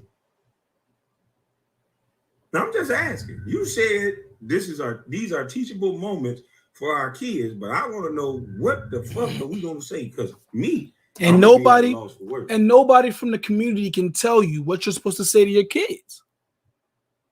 Nobody's telling you what you should say. How you should explain this. There's nobody telling you. When we ask questions, nobody answers the questions. They just deflect and call you ignorant, call you homophobic, call you all types of new made up names to push agendas instead of actually answering the questions at hand.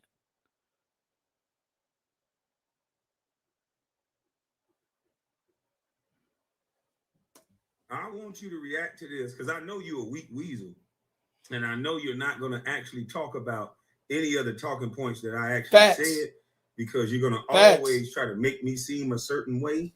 You're always going to try to make me seem like I'm speaking for thug niggas and all this other stupid stuff, instead of just being able to be man enough to answer questions.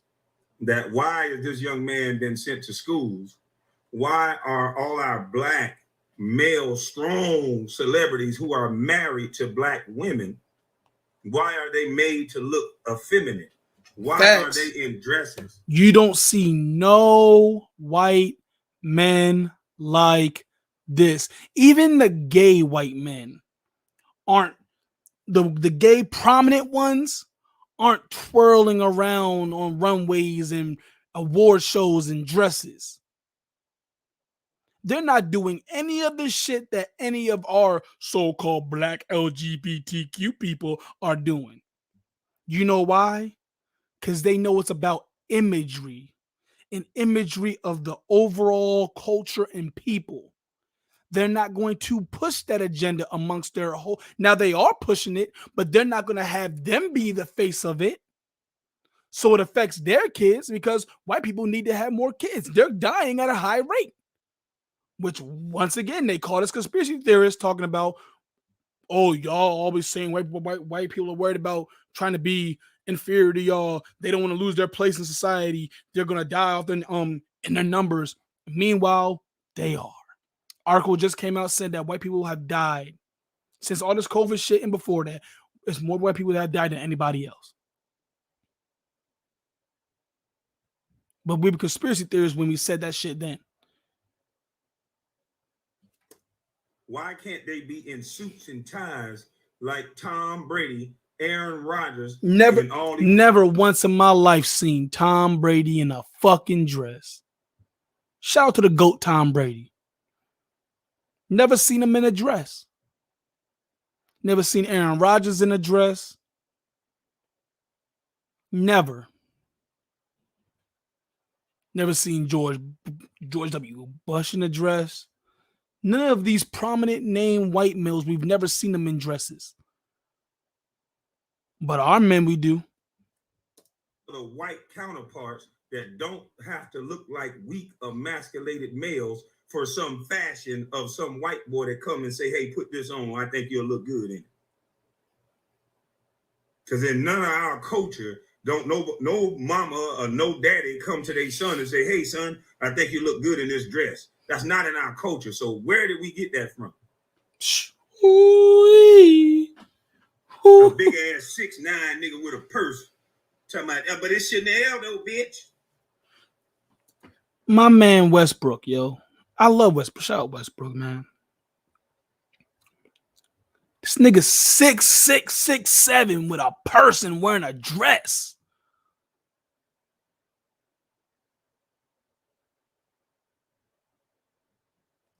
I can guarantee you the heat behind Dennis Rodman when he was doing the shit that he was doing was the same way. The backlash behind that was the same way. But you know what it was? We didn't have social media for everybody's opinion to be put on the Summer Jam screen. With social media, it has allowed the most dumb, ain't shit person, the most basic person to have an opinion, and their opinion is seen amongst the people, amongst the masses. That's what social media has allowed. It's a gift and a curse.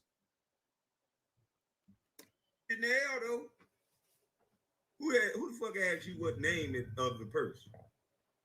Big ass nigga wearing Birkin bag. Hey, it's Birkin, bitch. It's a man, girl Birkin. It's a unisex Birkin. Fuck you. It's a you. Nigga, if you don't like this shit, what's up? So wait a minute. Hold up, big swole up. You get the chance to get violent with me for just asking you a question. You get a chance to get violent with me for not agreeing with a big ass motherfucker with having a tote bag. A big ass nigga with a tote bag. Now you mad at me. So you're not all inclusive. Facts. Okay. We talk about all inclusive. we talk about all inclusive. I just need you to say something. How Drake said, I just need you to say something, baby. I just need you to say something.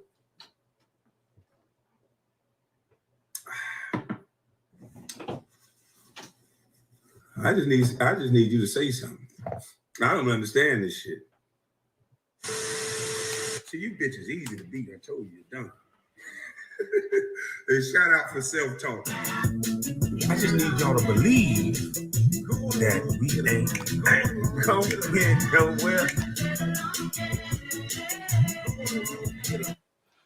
That go along, get along game is that go along, get along gang, man.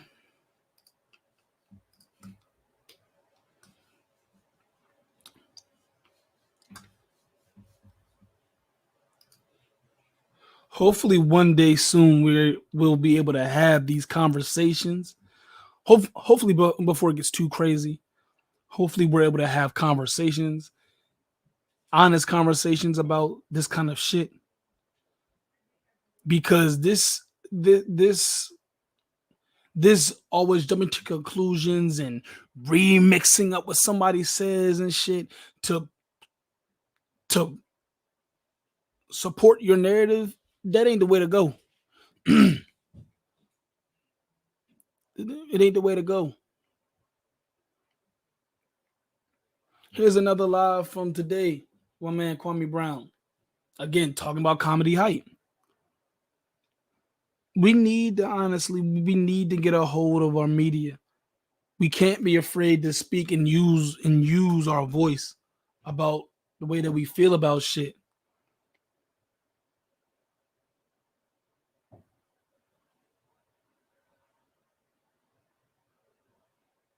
We need to speak the fuck up and continue doing it. We cannot get scared to speak the fuck up. We cannot be scared to speak the truth. Speak the facts.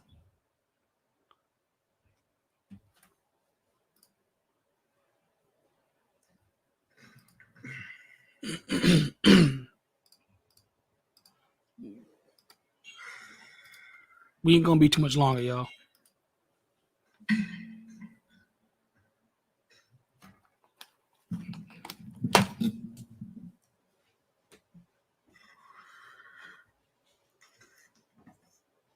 Yeah. We gotta get to this 2-minute warning. And I want to say your name correctly, Miss Vanessa Fraction. You gave me respect, so I'm gonna give you your respect. I think I saw a ring on your finger, so I won't flirt with you. Kind of really want to, because I heard you said you had grown kids that was 23 or something like that, and you look like that. Lord. But shout out to your husband. I think I saw a ring, so I won't disrespect your husband, but I'll say your name the correct way, Miss Vanessa Fraction.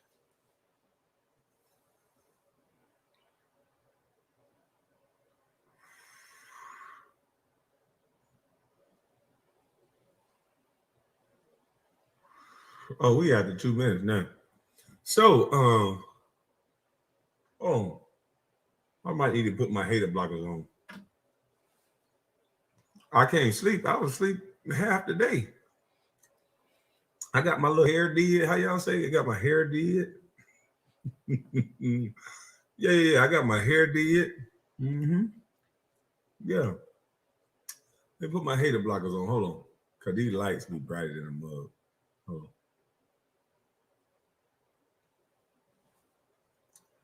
I got my hookah going.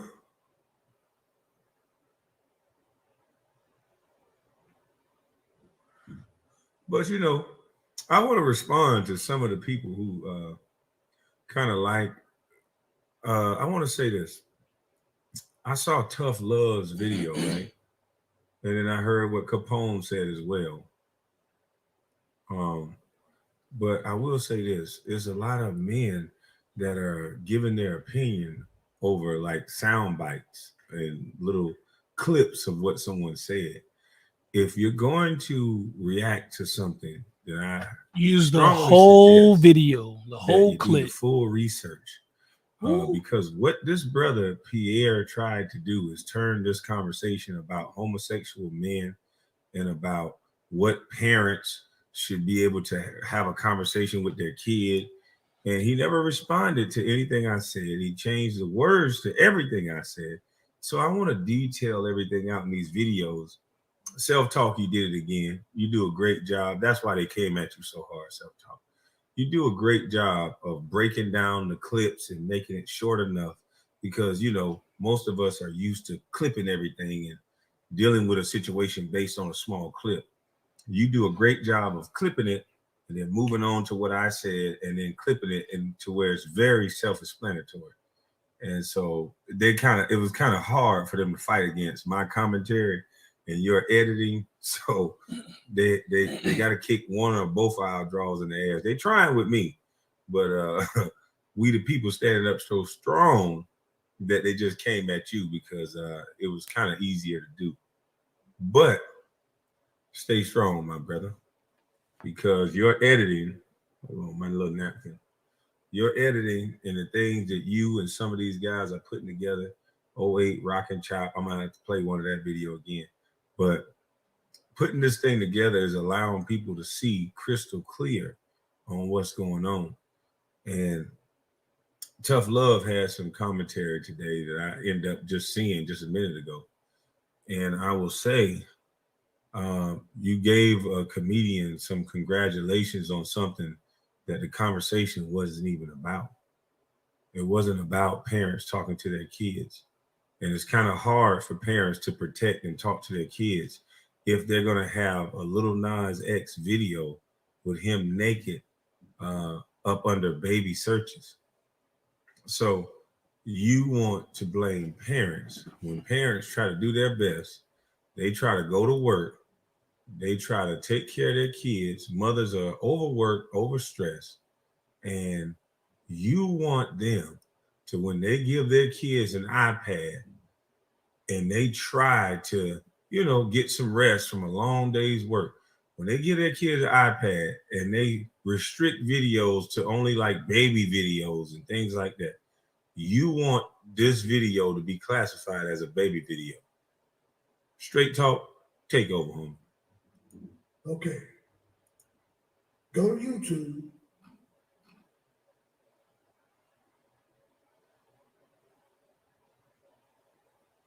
Type in baby videos. Boom, baby videos. Hit search.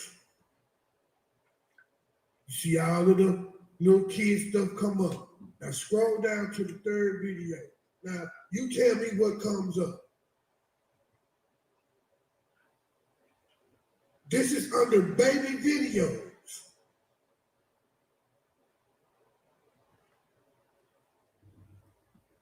How is this popping up for kids? YouTube, Lil Nas X, his record label, and everybody directly involved in this, you know what I'm saying? Dude should be ashamed of themselves. They all should be held accountable. This don't make no sense. Ain't no way. You know how many kids probably type this search quote right here into this browser every day? Ain't no way a child should be typing in, or anybody should be typing in baby videos, and this video right here comes up. This video shouldn't even be on YouTube.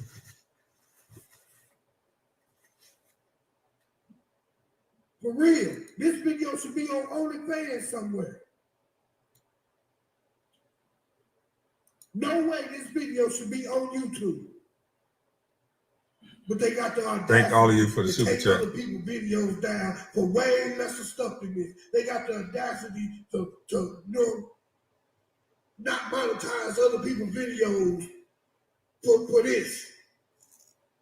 YouTube should be ashamed of themselves. Google should be ashamed for allowing this.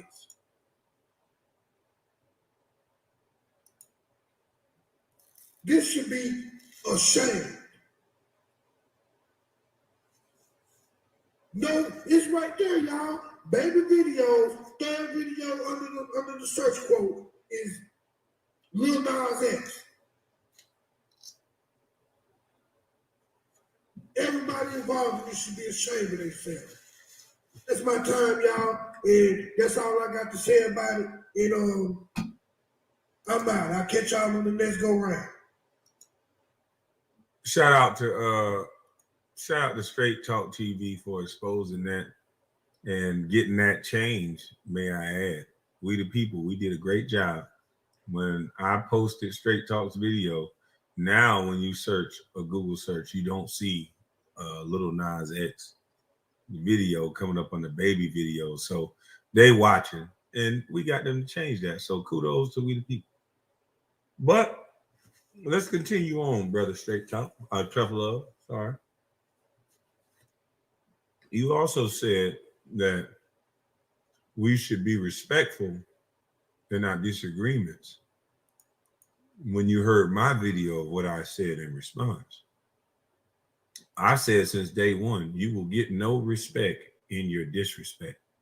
When Gravity Takeout and Forgotten Kings TV disagreed with me, they did it in a respectful manner. They got respect in return. So I'm a straight up and down guy. There's no in between. So let's give you a little more context on what I'm talking about, brother. Hold on.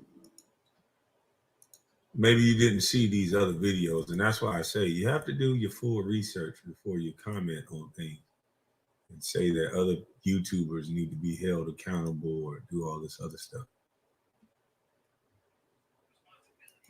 Shout out to Self-Talk.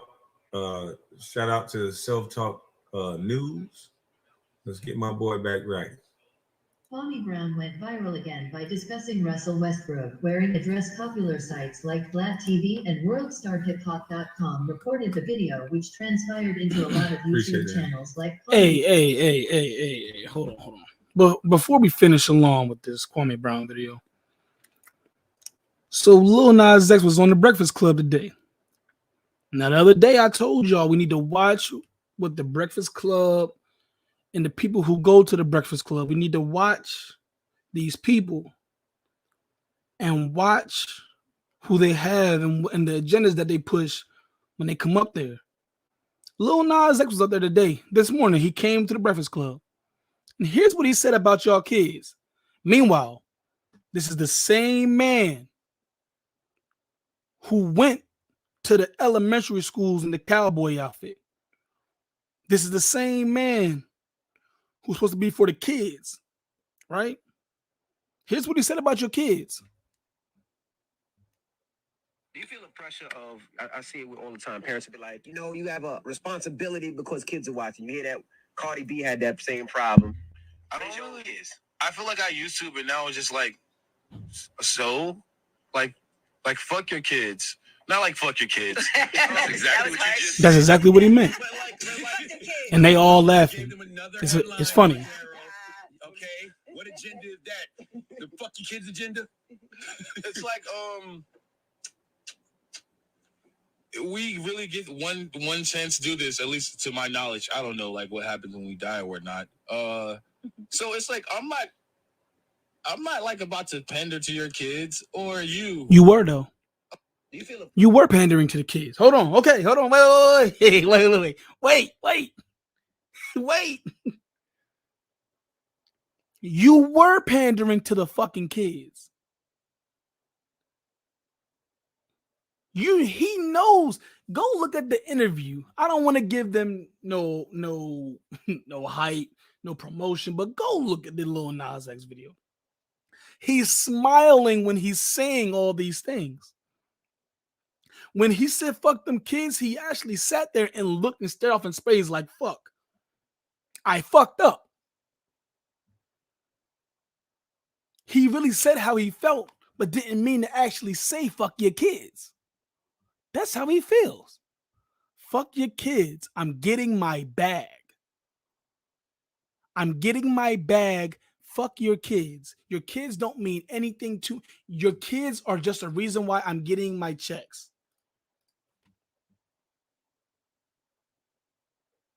This is the same nigga that you have so many women accepting the behaviors of this little ass nigga.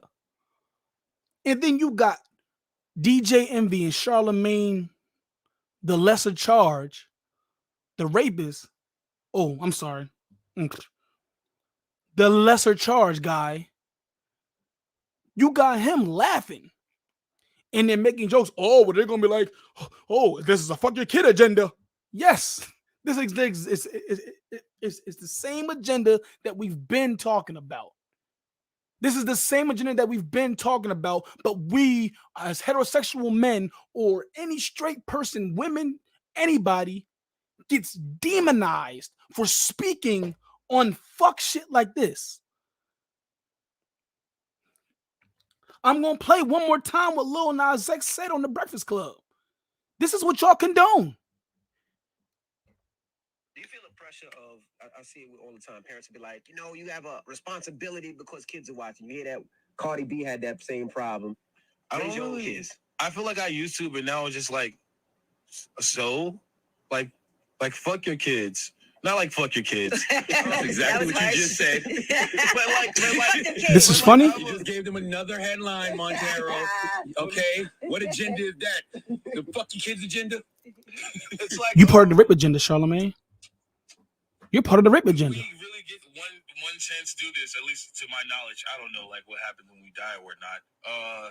So it's like I'm not like about to pander to your kids or you.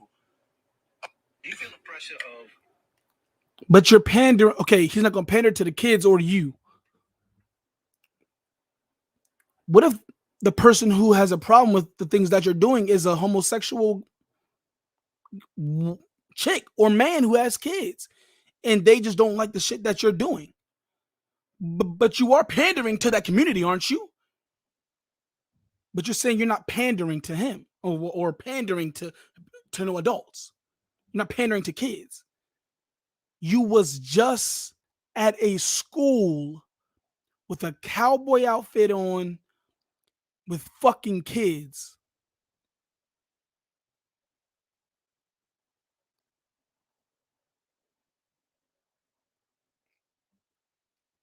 This is what we have allowed to go on. How can Charlamagne even laugh at that? He has 2 daughters. But we know why Charlamagne's laughing. Because Charlamagne's a lesser charge ass nigga. He'll get your little child drunk and everything. And let niggas do shit to her. Or him himself do shit to her. So we know why he's laughing. That go along, get along game. You see why DJ Envy laughing. He a little bitch ass nigga. His wife orders him around. Made that nigga go on a whole apology tour for fucking cheating with a thought. Meanwhile, he laughs at anything that causes him to, he laughs or jokes about anything that allows him to be a real fucking man. He puts his fingers in a fake ass, a Charlamagne's Charlamagne's ass. These are the people who are in front of the kids. Angela Yee, who has 0 fucking kids, has no kids, is talking about how can this be an agenda for kids? Oh, it ain't no agenda for kids. Oh, and then she's laughing about it. It's funny. This bitch got kids. Don't got no kids. So who the fuck are you? How are you even commenting? That makes her comments even worse. Because she doesn't have kids, so she's not worried about any agendas being slammed upon her kids. Because she don't got none. She's here to get her little bag, and she's here to dip. Because when that Asian hate shit came out, that bitch was the main one pushing that shit. Bitch, ain't you black and Asian? Ain't you black, bitch? I guess not. And I ain't trying to get derogatory and be, but fuck this. This is the shit that we're talking about.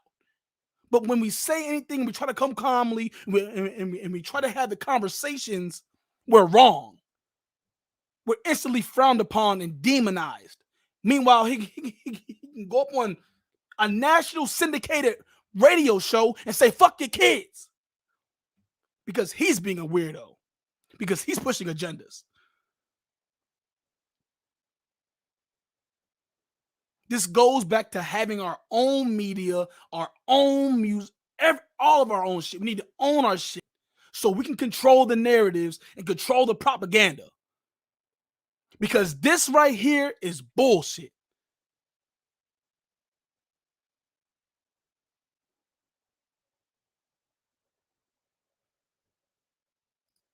Back to Kwame Brown.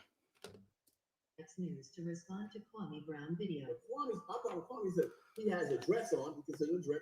To him, it's not a kilt. It's not a fascinated. Automatically, he's a homosexual. Cut all that out, bro. Even the thought process. Cut it out. Just because you're wearing it don't make you gay.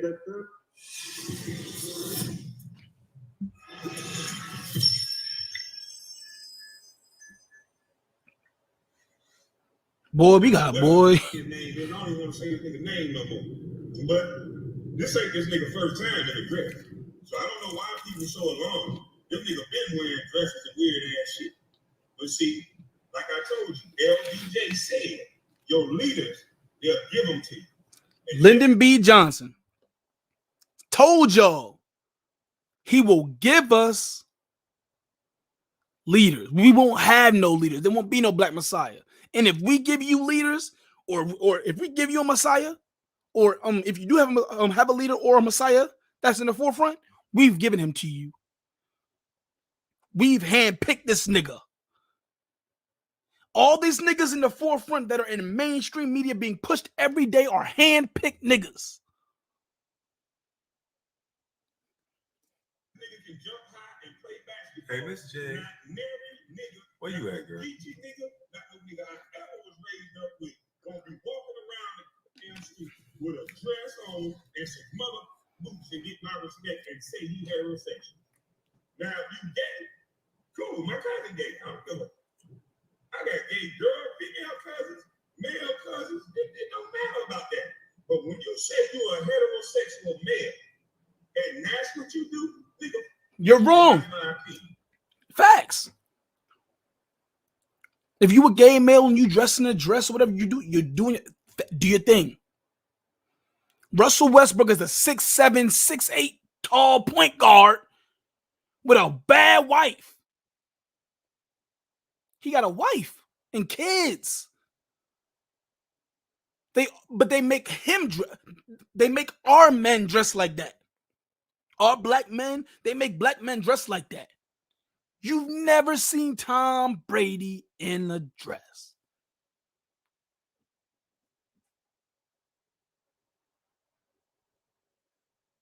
You've never seen Bill Gates in a dress. You never saw Jeffrey Epstein's weird Hollywood, child molesting ass, all that. You never saw none of them in a dress. Harvey Weinstein's little weird Hollywood ass, you never saw him in a dress. You've never seen no prominent masculine, fake masculine white men in no dresses. You've never seen it. They make sure they put our people in the dresses to push the agendas. Because they ain't going to demonize their culture and their people. Even though they're pushing the same agenda, they're not going to use their people to push the agenda.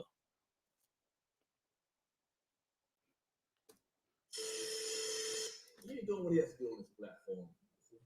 What's this nigga name again? All right, this is the segment where I do my invitations. So I invite a celebrity or somebody to come on the show who I think been having a crazy week or, whatever. All right, this week we do my man, Kwame Brown. I thought you ain't know me, boy. Look how condescending these weasels talk. He having a crazy week or whatever. You thought I was going to come on your show after the way you talk, you little sleek head, dolphin head, little bastard you. Look at you.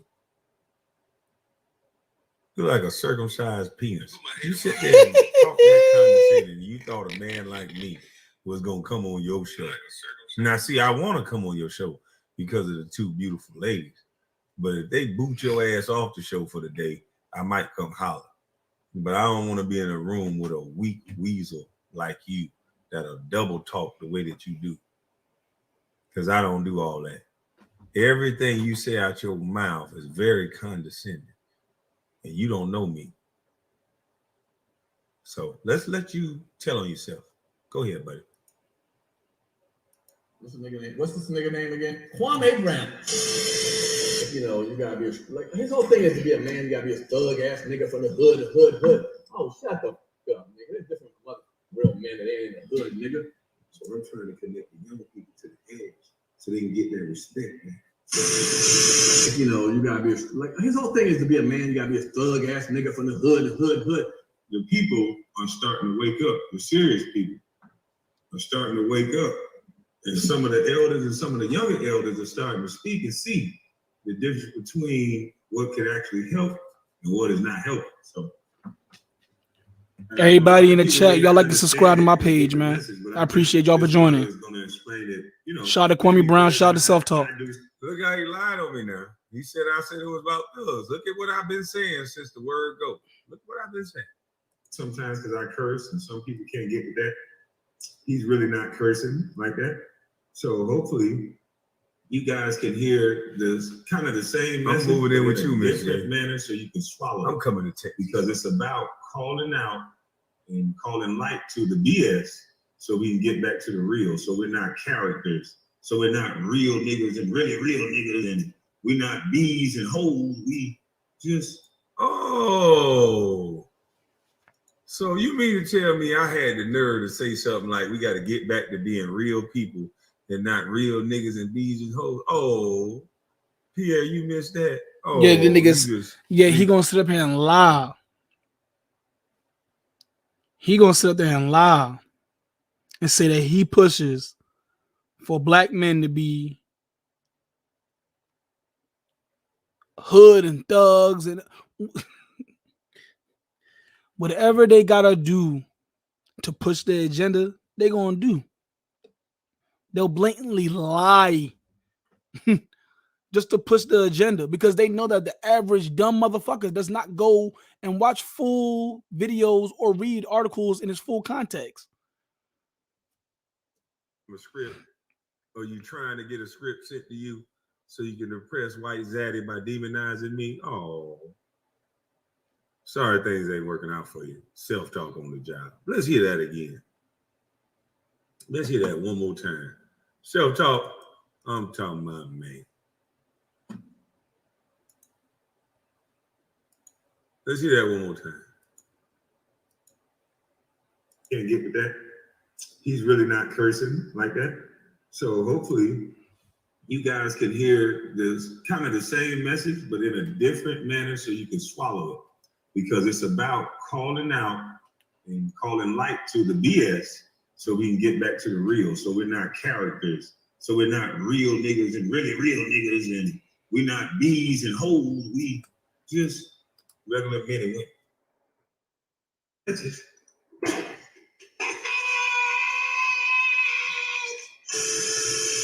I guess wearing a dress will also automatically make, if you're straight, you're going to become a homosexual. Who said that? Who said that? Talking loud like he does don't make you smarter, nigga. In the car, leaning over, talking and shit. Pay attention to the goddamn road, you crazy mother. Fuck you, nigga. Russell, if you know who Russell Westbrook is, that nigga stuttering. That nigga stuttering worse than me. But hold on, what the fuck is this? Westbrook is a 6'6" point guard with a wife and kids.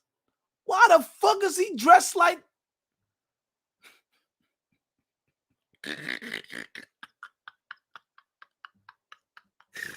Yo, why is this nigga dressed like Allen, bruh? Nigga got the tight fit shirt. What is that? A vest? What's that? What the fuck is?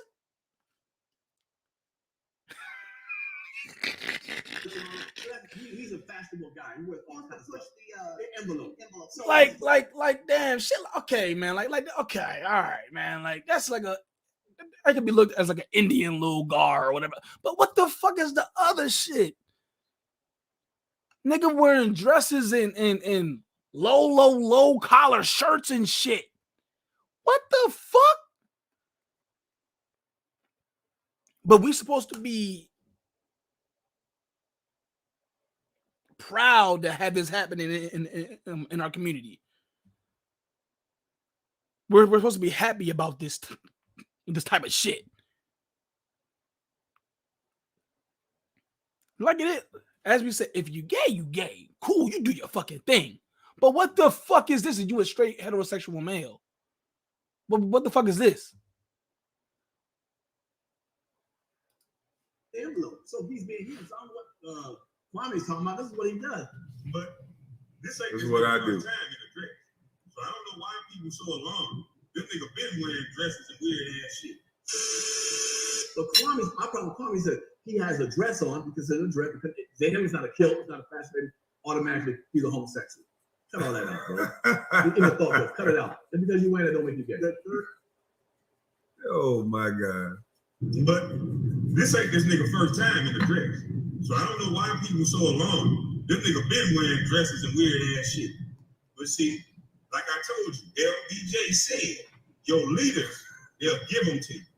And just so this nigga can jump high and play basketball, not nary nigga, not no geeky nigga, not no nigga I ever was raised up with, gonna be walking around the goddamn streets with a dress on and some motherfucking boots and get my respect and say he heterosexual. Why did it bring to the attention of Kwame? Why did it come to his attention? Because from the first thing that came out of his mouth, I am going to keep my mouth shut. What the fuck I want to be in a room with NBA players for when they ran by white boys anyway? And I can speak about it, nigga, because when I played, I had to shut my mouth too. There's two ways you can go, nigga. You bite the apple and wear them motherfucking dresses like Russell Westbrook, whatever the fuck his name is. I don't even want to say this nigga's name no more. But this ain't this nigga first time. April. People so alarmed. Pushing the envelope. So he's being him. So I don't know what Kwame's talking about. Yeah, Kwame, hold on. And niggas talking, hey, look. He has a dress on because it's a dress. To him, it's not a kilt, it's not a fascinating. Automatically, he's a homosexual. Cut all that out, bro. In the thought process, cut it out. Just because you wear it, don't make you gay. The third thing. Now, if you gay, cool. My cousin gay. I don't give a fuck. I got gay girls, female cousins, male cousins. It don't matter about that. But when you say you are a heterosexual male, and that's what you do, nigga, fuck you. And that's my opinion. These are your leaders. Salute, Written Fire. That's right, Kwame Brown. You've been hot on that internet, brother. You've been killing the internet. You've been in your feelings too, brother. Now look, but when I seen it start off, it was a little jazz about your career. You went a little haywire, man. You a funny dude. I ain't fucking with you. You was a funny cat. I ain't gonna lie, you was funny. You a funny looking cat. You started off with skills. You know, when called everybody's names, you said you put my girl Jamel Hill into it, you talking about her saying violent and stuff. You know she wasn't serious, man. You having fun, you clowning, you kill my man. Now, if y'all notice, everybody that he spoke about, he said it was his man or his homegirl. And every time he mentioned me, it was if I just woke up and talk about these people. Everybody who spoke about me, I spoke back about them. Just like this weasel spoke about me months ago and said I had 15 minutes of fame. I didn't respond. Excuse me. Now he's speaking about me again. And I guess I'm supposed to just keep letting him say I'm crazy, I'm stupid, and all these things. And then he turns into the victim after I call him a wet baby seal. Shit like that, weak ass weasel. Now, I'm the bad guy again. Once again, when you respond to these clowns, you somehow become the bad guy. Sound about right.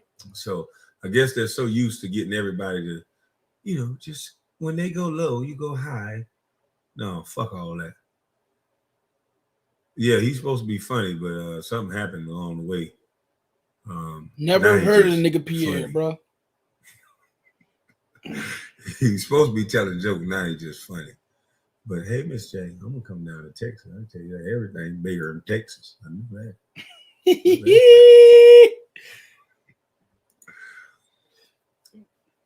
Ricky Williams and Rodman wearing wedding dresses. That was wrong too. That's what I'm saying. Why do people do tit for tat shit to try to validate what they did? How the fuck, nigga? Dennis Rodman wearing a dress wrong. It was wrong. Anybody else who wore a fucking dress and you ain't gay, it's wrong.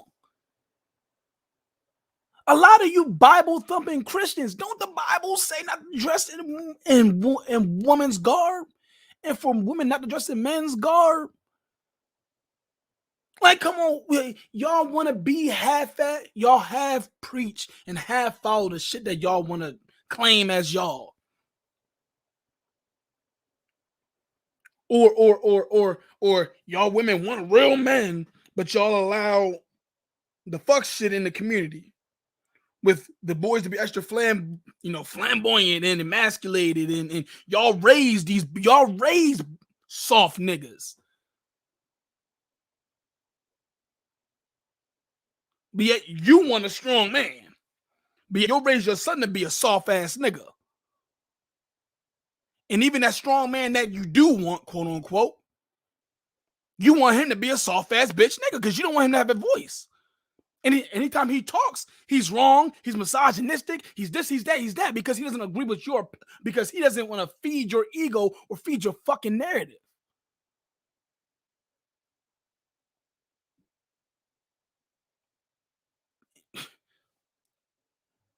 Real men are wanted only by real women.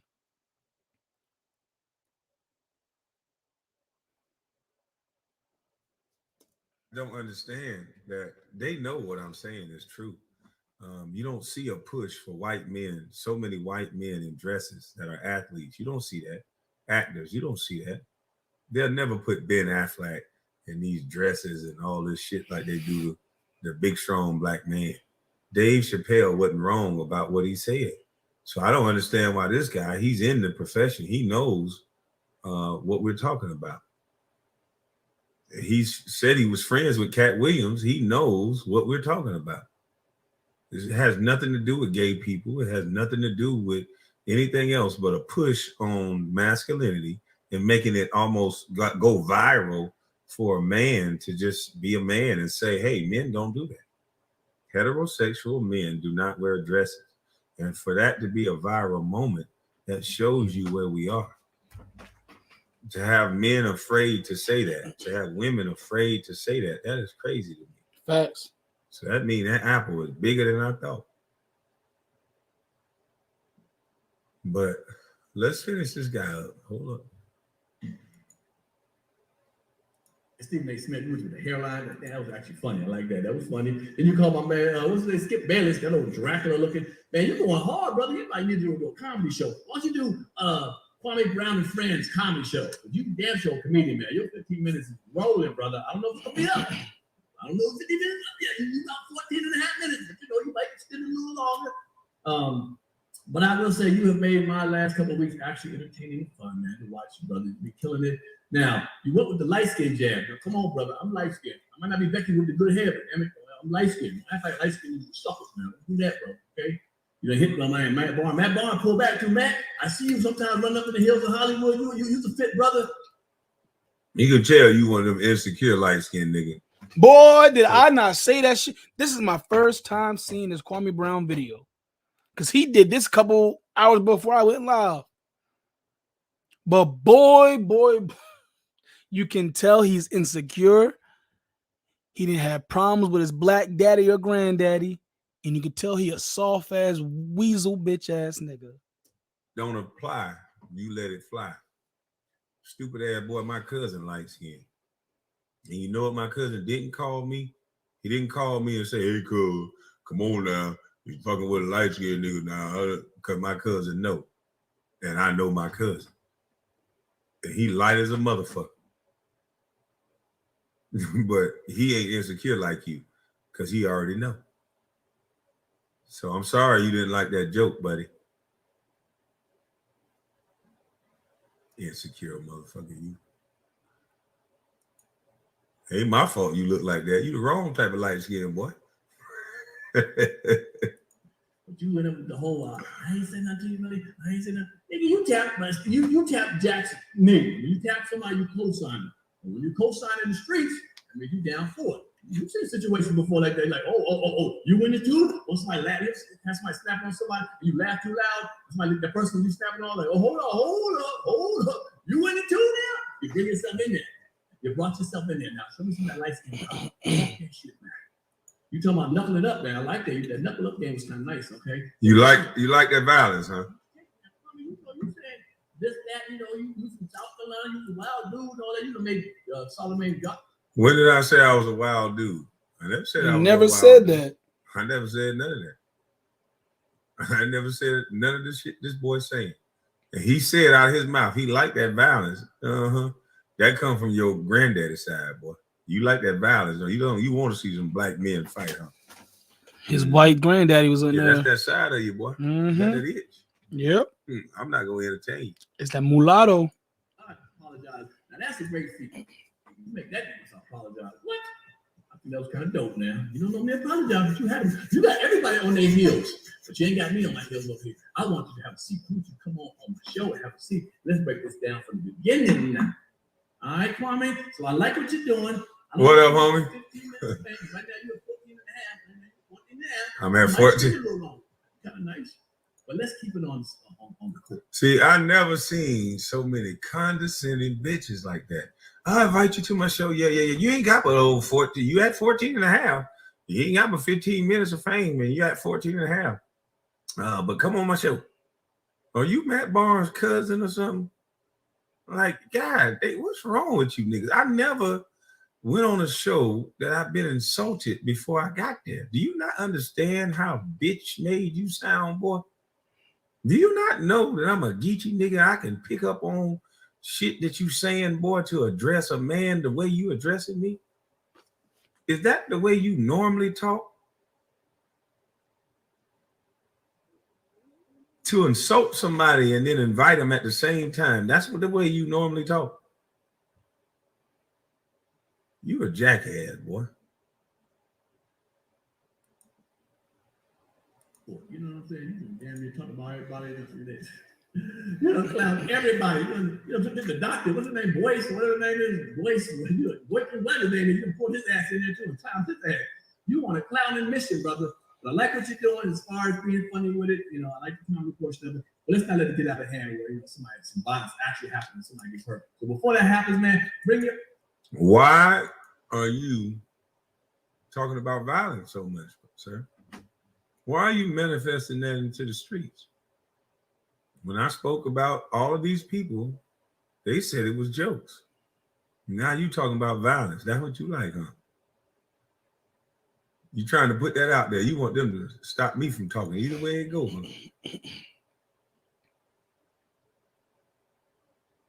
Yeah, I ain't going on his show. You don't disrespect me like that. You don't disrespect me like that and then talking about come on my show. Appreciate this super chat. You gonna try to disrespect me the whole way and act like you inviting me? Come on, man. You are these are some condescending, double talking, weak, lying betas, boy. I swear. I just don't have time for it. Your ass over here, all right? Bring your ass over here on my show and have a seat. Because I'm light skinned and I'm gonna bring that funk. I'm kind of like I'm Steven Jackson and I'm Matt Barnes together. I'm Stephen Barnes. But have a seat, my man Kwame. The invitation is open, bro. So you, Steven Jackson, and Matt Barnes mixed together. I know I ain't coming on the show now. And so you mean to tell me you CB4 and a loud talking, light skinned, slick weasel who really want to be a model, but faking like a tough guy on the side? So you Becky with the good hair mixed with CB4. That's not a good mix. That means you a mutt. Thanks for admitting you a mutt, boy. You mix with that. That ain't no thoroughbred line. You mix with some shit.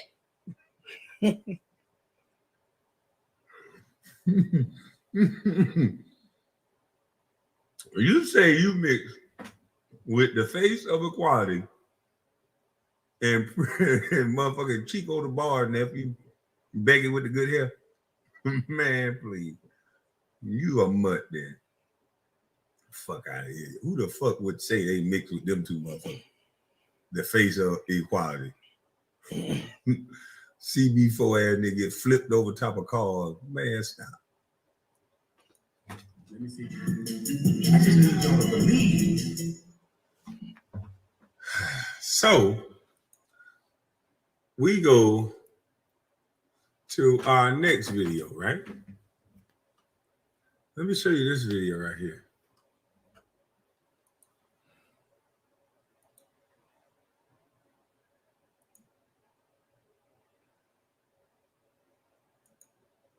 Excuse me, watermelon making me burp. So shout out to We Are One TV. Shout out to this brother who's talking. I don't really know who it is, but I think We got one must have tagged them in the description. I hope he did. But shout out to both of these gentlemen. I used to follow Russell Westbrook on Twitter, but once I saw what I saw on Sunday afternoon, I immediately unfollowed. I used to have a lot of respect for Russell Westbrook, one of my favorite players in the NBA. The dude is tenacious. And he was born in the 70s and was playing in the NBA in the 90s. Russell Westbrook would have been a top 5 player in the league, top 3 player in the league. He's the ultimate throwback player. But because he can't shoot, and the NBA has become a 3-point shooting league, with all 5 guys on the court are expected to be able to make long-range shots, Russell Westbrook is not nearly as effective as he would have been 20 years ago. Even still, Russell Westbrook is the type of player that you want on the team. Hardworking, dedicated, stays out of trouble, leadership. Like I said, FedEx. I have a lot of respect for Russell Westbrook. I still have He don't do nothing but this shit. But on Sunday afternoon, I see him send something out on Twitter, and he's wearing a damn dress. Yeah. A dress. The thing that women wear. Apparently, this is not even the first time that Russell Westbrook has worn a dress, went full-blown female. I didn't know that until I started looking into this, but Russell Westbrook has worn a dress before. He is supposedly heterosexual. He's married, has kids, which is a little bit concerning when you think about it. What is Russell Westbrook? This is a white man talking now. And it's okay for a man to walk around in your fashion wearing a dress that's acceptable. Call me old-fashioned. I don't know. Maybe I'm even getting a little bit old. But when I was growing up, dudes didn't wear dresses. Matter of fact, even today, I know a lot of people. I know a lot of gay people. I know you know what I mean? None of them wear dresses. Russell Westbrook has said that he wants to come back, which is fine. That's fine. Dude has worn some weird stuff before. But if a dude wearing a dress is something iconic, I want nothing to do with fashion. Kwame Brown has become a soundbite machine. And you know what? He's become one of my favorite YouTubers. He sounded off on Russell Westbrook and his fashion choices. I generally keep the cursing to a minimum here on the channel, but I wanted to play this soundbite for you. I did not leave out the cursing because I find that to be extremely wrong. Words of contempt. We're all adults here. I don't see cursing as being a big deal. But if you were bothered by it, or if you have kids in the room, here is your warning. There's a lot of cursing in this short clip that I'm about to play for you. But I wanted you to hear what Kwame Brown had to say about Russell Westbrook. Because to be honest with you, I couldn't say it any better than he. Roll the clip. And I can speak about it, nigga, because when I played, I had to shit my mouth too. There's 2 ways you can go, nigga. You bite the apple and wear them motherfucking dresses like, Russell Westbrook, whatever the fuck his name is. I don't want to say his name no more. But this ain't this nigga first time in the dress. So I don't know why people so alarmed. Them nigga been wearing dresses and weird ass shit. But see, like I told you, LBJ said, your leaders, they'll give them to you. And just because this nigga can jump high and play basketball, not every nigga, not no geeky nigga, not no nigga I ever was raised up with, gonna be walking around the goddamn street with a dress on and some motherfucking boots and get my respect and say you heterosexual. Now, if you gay, cool, my cousin gay, I don't give a fuck. I got gay girl, female cousins, male cousins, it don't matter about that. But when you say you're a heterosexual male, and that's what you do, nigga, fuck you. And that's my opinion, nigga. So if you wanted my opinion on that, I think these niggas is exposing exactly what I see. These bitch-ass celebrities bite that motherfucking apple. And I've never been no apple. I just shit in my mouth. That's how you gotta do it. You gotta shut your mouth up like that apple. And there's plenty of niggas like me that's just not talking. Because that weird-ass shit they around is weird as fuck. What kind of nigga y'all? What hood y'all? These niggas supposed to be from? Yeah, I feel boots in a miniskirt. What the fuck wrong with you? Man, these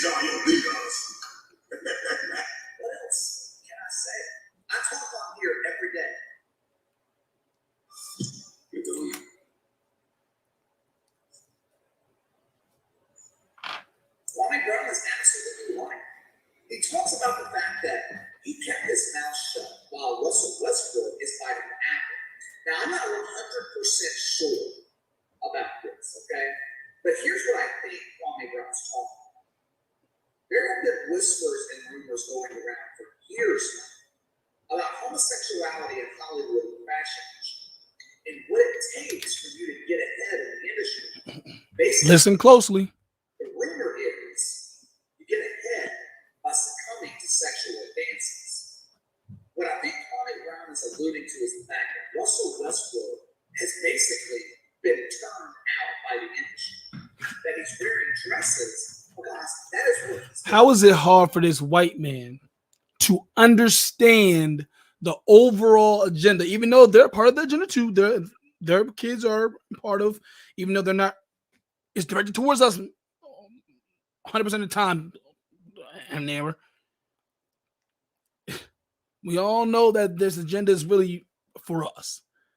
But how is this white man able to understand and comprehend the overall agenda and the overall meaning of what Kwame Brown is saying, but our fellow quote unquote black brother, Pierre, can't understand what Kwame Brown's talking about?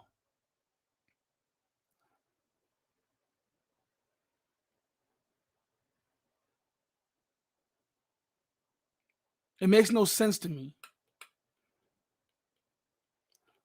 But it keeps proving that all skin folk ain't kinfolk. As pro-black as we want to be, and we want to, oh yeah, eliminate the white man, and we was kings before they came. We ain't close to that now. We got that same. We are those same people. We just don't have the mindset of the people who ruled back in the day. These strong black kings and queens, and we don't got none of that. We are all over the place. We're erratic as fuck. We're always trying to prove each other wrong. Instead of trying to have the conversations and trying to learn and trying to build. How does this white man understand more than our own brother?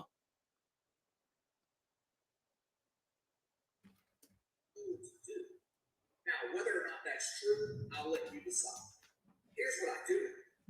I've always thought of Russell Westbrook as being an alpha. I don't think that anymore. There's not an alpha male that I know that walks the streets wearing a different dress. The reaction to Russell Westbrook and his dress, it's been, I don't want to call it mixed, it's been mostly negative, but you have some people who are supportive. It doesn't take a brain surgeon to figure out which side of the political spectrum they lean towards. Now, there are some people who thought it was funny.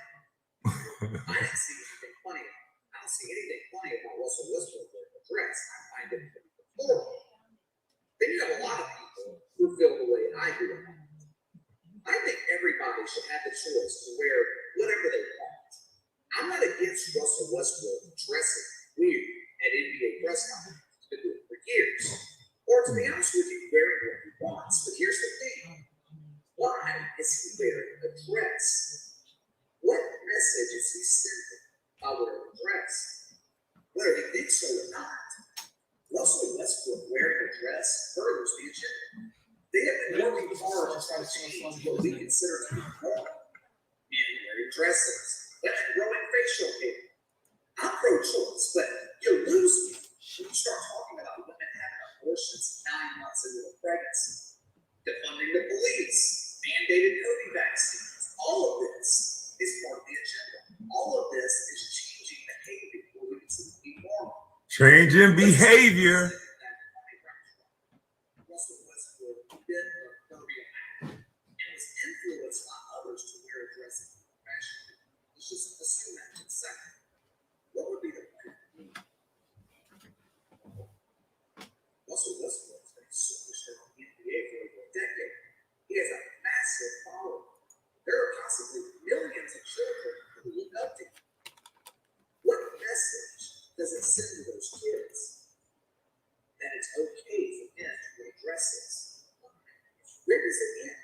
Where do you draw the line? It started with making it acceptable to kneel for the national anthem. Now they want us to have 2 national anthems, a black national anthem, and then a national anthem for everybody else. We have social justice in every major sport in the country. You gotta draw the line somewhere. If you don't, then this never ends. I've never understood the appeal to Fashion Week in New York. To me, it's just a bunch of celebrities dressing up like kids for Halloween. Did you guys see what That ain't gonna happen. Naomi Osaka is a beautiful woman, and she looked absolutely god awful. Makeup terrible. She was wearing something on her head that made her look like she was ready to fly into a bird's nest instead of walking the red carpet. I don't understand the weirdness of these people. Are just weird, and these are supposedly the trendsetters in America. I don't know about you guys. I don't know anyone who dresses like this. I don't understand why wardrobe selection has become so complicated. If you're a dude, you want some pants, you want a long sleeve shirt, you wear a suit. If you're a woman, wear a dress. Is that so hard to figure out? Anyway. Now you got more choices because Pierre said we done evolved. So now you got a choice between Jordans, some boots, some nice Stacey Adams, and then you gotta see if you want to wear them high heels now. You gotta see if you want to have some high heel boots. You have a choice of whether you want to wear a book bag, briefcase, and a Birkin bag now. So you gotta, he said that's all inclusive. And you got many options now. Yeah. You got to check out and see if you want to wear them heels and them nice tennis skirts now. Yo said Kwame versus Joanna, man. Tennis skirt, blouse. That's just all a part of a heterosexual man's wardrobe of choice all of a sudden. When you cut the yard, you might want to have on a nice spring blouse. It's fashionable. I don't know. I don't get it, but hey. You guys let me know what you think about Russell Westbrook wearing a dress for Fashion and Kwame Brown's reaction. Sound off in the comments below. Make sure to like and subscribe to the notification bell to receive all notifications from the channel. Best way to contact me is by email at btlkc84@gmail.com, KC_BTL84 on Twitter. I'll see you guys tomorrow. Bet. And let's answer the last part because they said it's only a select few guys. And I think I just saw another basketball player. I forgot his name. He's in a dress next to his girlfriend. He's in a tie and a dress. I just don't get it. I don't understand what's so fashionable about wearing a dress. Wearing dresses. How's that fashion? What's fashionable about that? I don't know what they carried in them purses. How is that high fashion? Explain it to us as a dress. That nigga, pause, man. Motherfucker, calves strong as shit. Motherfucker, leg press 400 or 500 pounds, and you wearing a pencil skirt. Nigga, what? Niggas used to look at the girls who was extra stocky in the pencil skirts like, damn, shorty. I mean, bitch still look good. I mean, shorty still look good, but bitch traps huge as shit in the pencil skirt. Just, ugh. And a man's gonna look more bad. That's not fashion, man. That ain't fashion, man. That ain't fashion. There's certain shit that I can deem as a sense of a touch. Oh, it's fashionable. All these man purses too are kind of crazy too. Niggas be really wearing the purse around they, like holding the bag. You be having a big old man purse. It ain't a fanny pack. It ain't no little thing that they can carry their little weed and they lighter, they whatever. These niggas is carrying whole purses nowadays. Talking about his fashion. Grown ass men carrying you got thugs putting the glizzy They putting the Glock in the purse to shoot a nigga. They putting the Glock in the purse to shoot a nigga.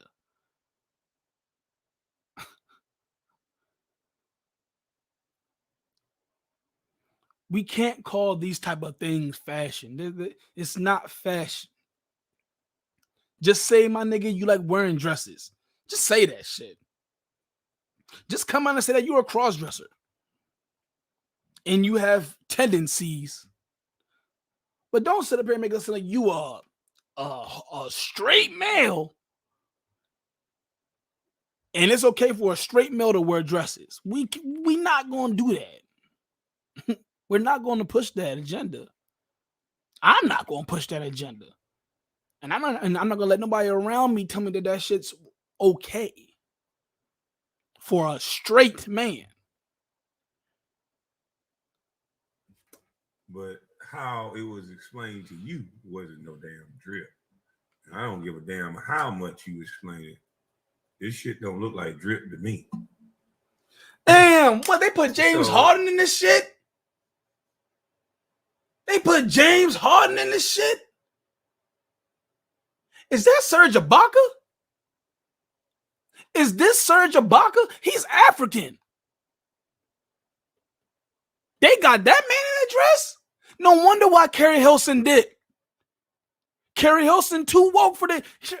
Her little fine ass said, "Oh no, I need me a man. I'm here to date a man. If I wanted to date somebody in a dress, I'd date a bitch." And James Harden? Nah, yo. Oh, I knew he didn't, and I've seen him wear some crazy shit. But damn.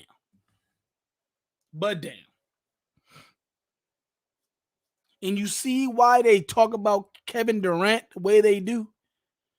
Just like the music, the real reason why KD left, yeah, it's a joke, but look at KD is one of the most scrutinized players in the NBA along with Kyrie.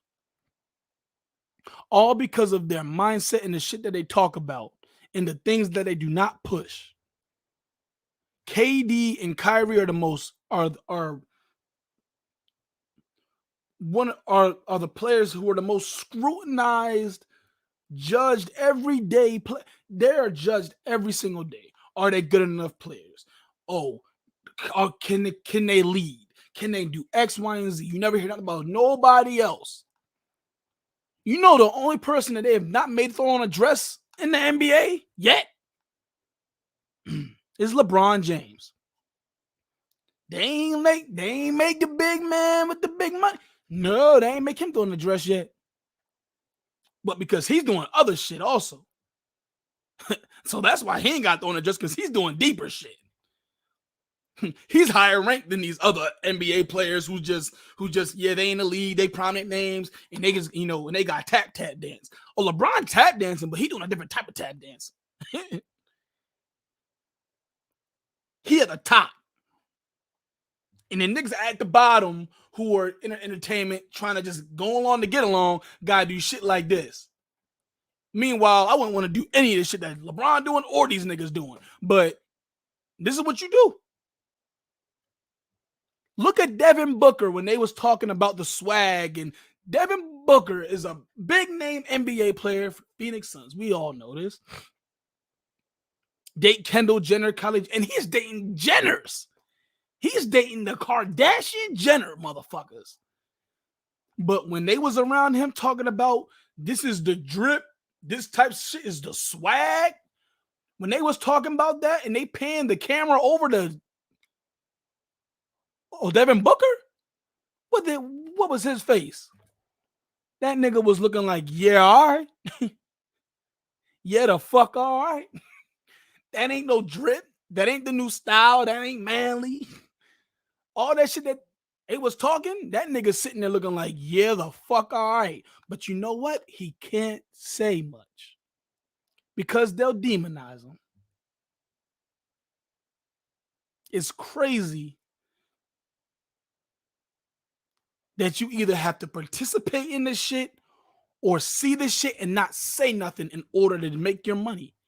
In order to make the millions of dollars, you gotta either do it or not say anything to break the narrative that they're trying to push. It's either you get along, well, you're both going along to get along. But as a man, Devin Booker can't express himself like, what? Nah, hell no, that ain't no swag. He can't say that because otherwise he's jeopardizing his millions of dollars. And then you'll have dumbass niggas, oh, well, shit, I wouldn't sacrifice my money for nothing. We know. Y'all women sell y'all kids off for drugs. Y'all let niggas touch on y'all kids just so you can have some dick at home. We let so many things fly in the community, so it's not surprising. It's not surprising.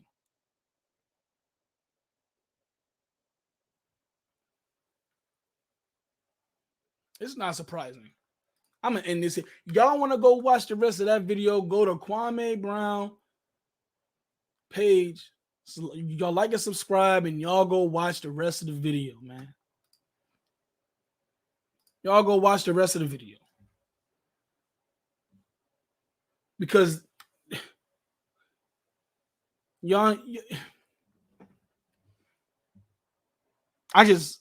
I'm over this conversation today. It was a great conversation that we had today. We got a lot of shit talked about. We've seen a lot of shit today. I showed y'all a lot of shit going on in the world.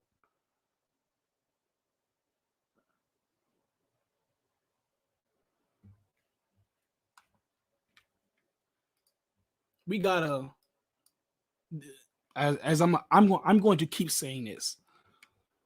I want to be in the industry. I want to do all those things, but I also want to leave a mark on the industry. I want to change things. I want to be the change that I want to see.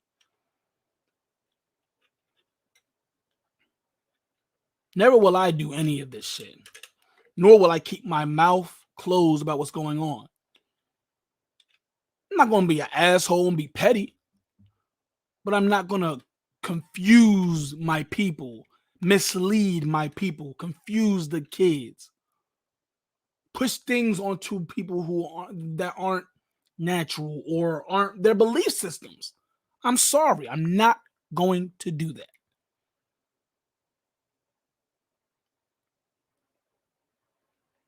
We've allowed too many COINTELPRO ass motherfuckers to come in the community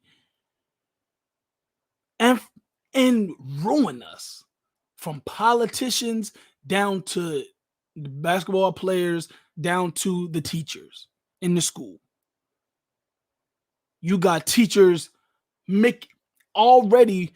We don't need to be, saying the pledge to that flag is crazy. But then you got these little LGBTQ teachers in California and places otherwise, telling you or telling your kids that they can go ahead and pledge allegiance to the LGBTQ flag, and they're laughing about it. But that U.S. flag is the reason why you can walk around here talking about some LGBTQ. Because anywhere else in the world, go ahead and do that and see what they do.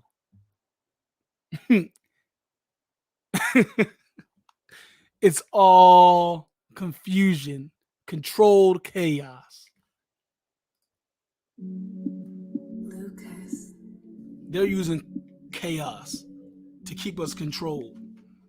They're using these people that we love or we fall in love with to control shit. We need to stop elevating celebrities. We need to stop elevating people who have more money than us. These people are just the same as you. They just have money. They're under the same rulership as you. Catholic Church, the J-word people, and the homosexual people. The bloodline families run all this shit. They're under the same construct as you, so they're no better as you. they honestly are more controlled than you. Yeah, we're all controlled like a motherfucker, but at the end of the day, at least you can pick and choose what the fuck you want to allow to control you. A lot of these niggas go in here and they want money. Okay, you gotta do the X, Y, and Z. Ain't really too much of a script. You gotta do this and follow this script. Ain't no you can go ahead and freestyle shit. No. Until we get our own media, until we get all of that, we're gonna be screwed. This is gonna be a continued thing until we get our own media, our own propaganda, when we start running our own narratives again.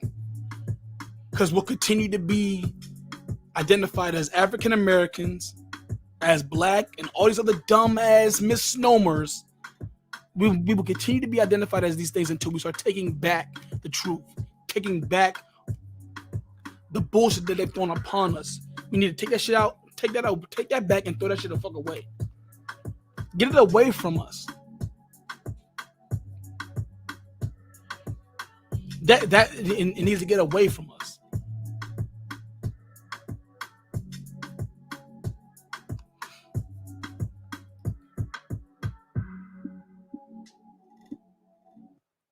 We gotta do better as a people. We gotta do better. We can't keep allowing these things to happen. And again, this video, it was not to make anybody of the homosexual community to feel away. This isn't that to make it. I'm not here to make y'all feel away. To be evil. That's not what I'm doing. I'm here to have the conversations that we need to be having. I'm a male. I am a man. Yes, we're supposed to, we need to be good and learn how to switch and talk and communicate. But no, at the end of the day, men are meant to make things uncomfortable. We're meant to shake shit up. People are so used to being in their comfort zones and being comfortable that the moment they get shaken up the slightest amount, they fold.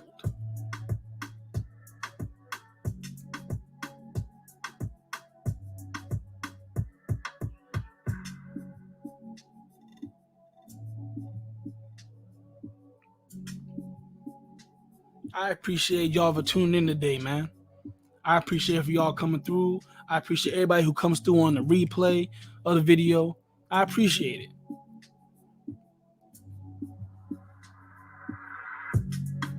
Shout out to Kwame Brown. Shout out to Self Talk.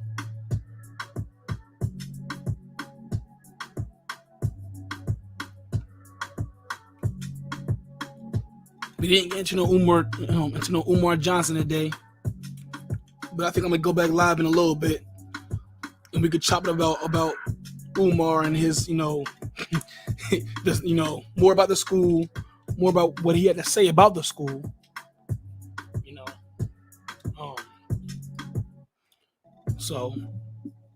But I appreciate y'all for tuning in also, man. I appreciate y'all. Because y'all didn't have to tune in this morning. And again, this instrumental is my song, Beautiful Mess. It's coming out very soon. I'm just an engineer, producer, writer. Just a talented guy who likes to talk the world, man. I like to critically think. I like to talk and communicate with people, man. These are the things that we have to do in order to get where we want to be. We got to communicate, y'all. We got to come together. Straight or homosexual, we have to come together. Because before anything, we're quote unquote black, y'all. That's all I have to say to that community. We're black first. You're black first. But I appreciate y'all. We got to come together. Let's keep coming together, and let's keep trying to have these conversations. Let's keep trying to build with each other. Let's not tear each other down. Or every time somebody doesn't agree with you, they're tearing you down, or they're misogynistic, or they're anything of those crazy words, those fake words, the words that they've made for people who speak up and critically think. It's the same way if anyone who questions the government's a terrorist. They're a conspiracy theorist. It's that same way. But I thank y'all. I love y'all. We're going to tune in a little bit. Y'all like and subscribe. I'm a Cash App KRERU777. If y'all want to go ahead and Cash App me anything or do a little donation, whatever you guys choose to do, it's a blessing to me. Y'all are a blessing to me. Y'all are a blessing because y'all are here. I'm able to speak and y'all hear my voice. That's a blessing in itself right there too. But I thank y'all. I appreciate y'all. And we're going to keep rocking, man. We're going to keep doing this shit. And for those who are here, who've been here since the first stream, when the stream's big and the platform's big, I ain't forgetting any of y'all. We're going to keep rocking. We're going to keep spreading the word, y'all. We're going to keep spreading the word.